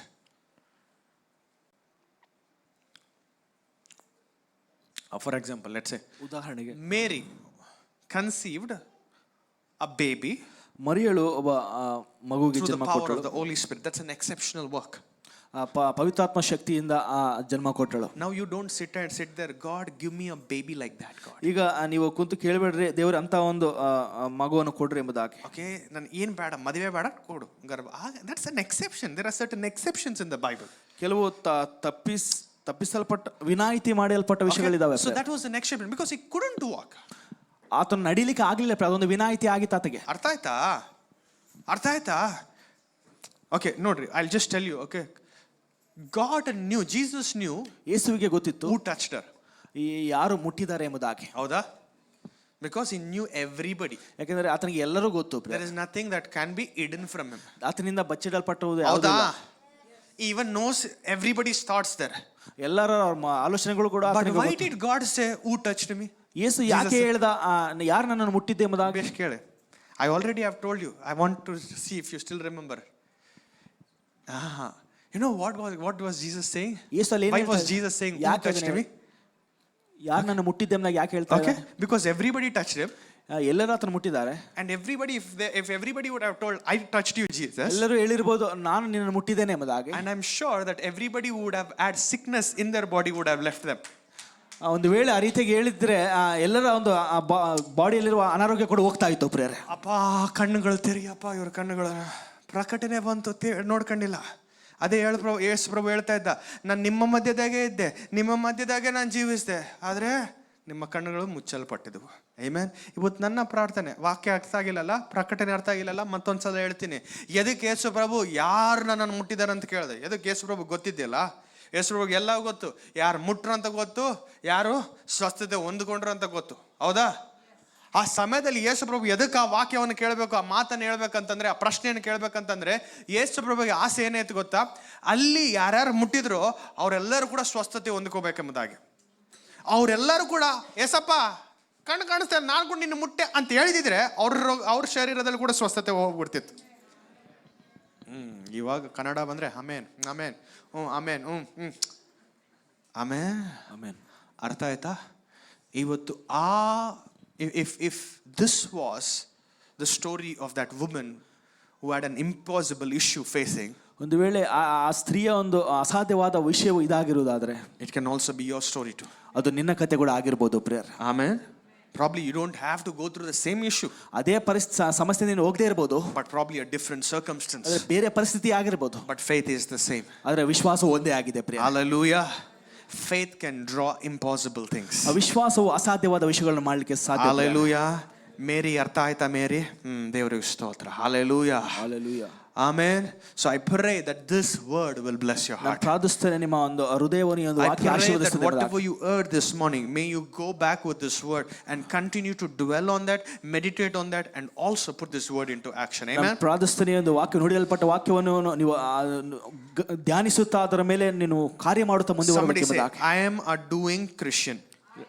ನಾನು ಮಾಡುವ ಕ್ರೈಸ್ತವನಾಗಿದ್ದೇನೆ. I am a doing believer. ನಾನು ಮಾಡುವ ವಿಶ್ವಾಸಿ ಆಗಿದ್ದೇನೆ. Amen. Not a hearing one. ನಾನು ಕೇಳುವನು ಮಾತ್ರ ಅಲ್ಲ. This is a doing church. ಇದು ಮಾಡುವ ಸಭೆ ಆಗಿದೆ. Not a hearing church. ಕೇಳುವ ಸಭೆ ಅಲ್ಲ. Amen. So this morning, whatever your word, ಈ ಮುಂಜಾನೆ ನಿನ್ನ ವಾಕ್ಯವು, go ahead and do it.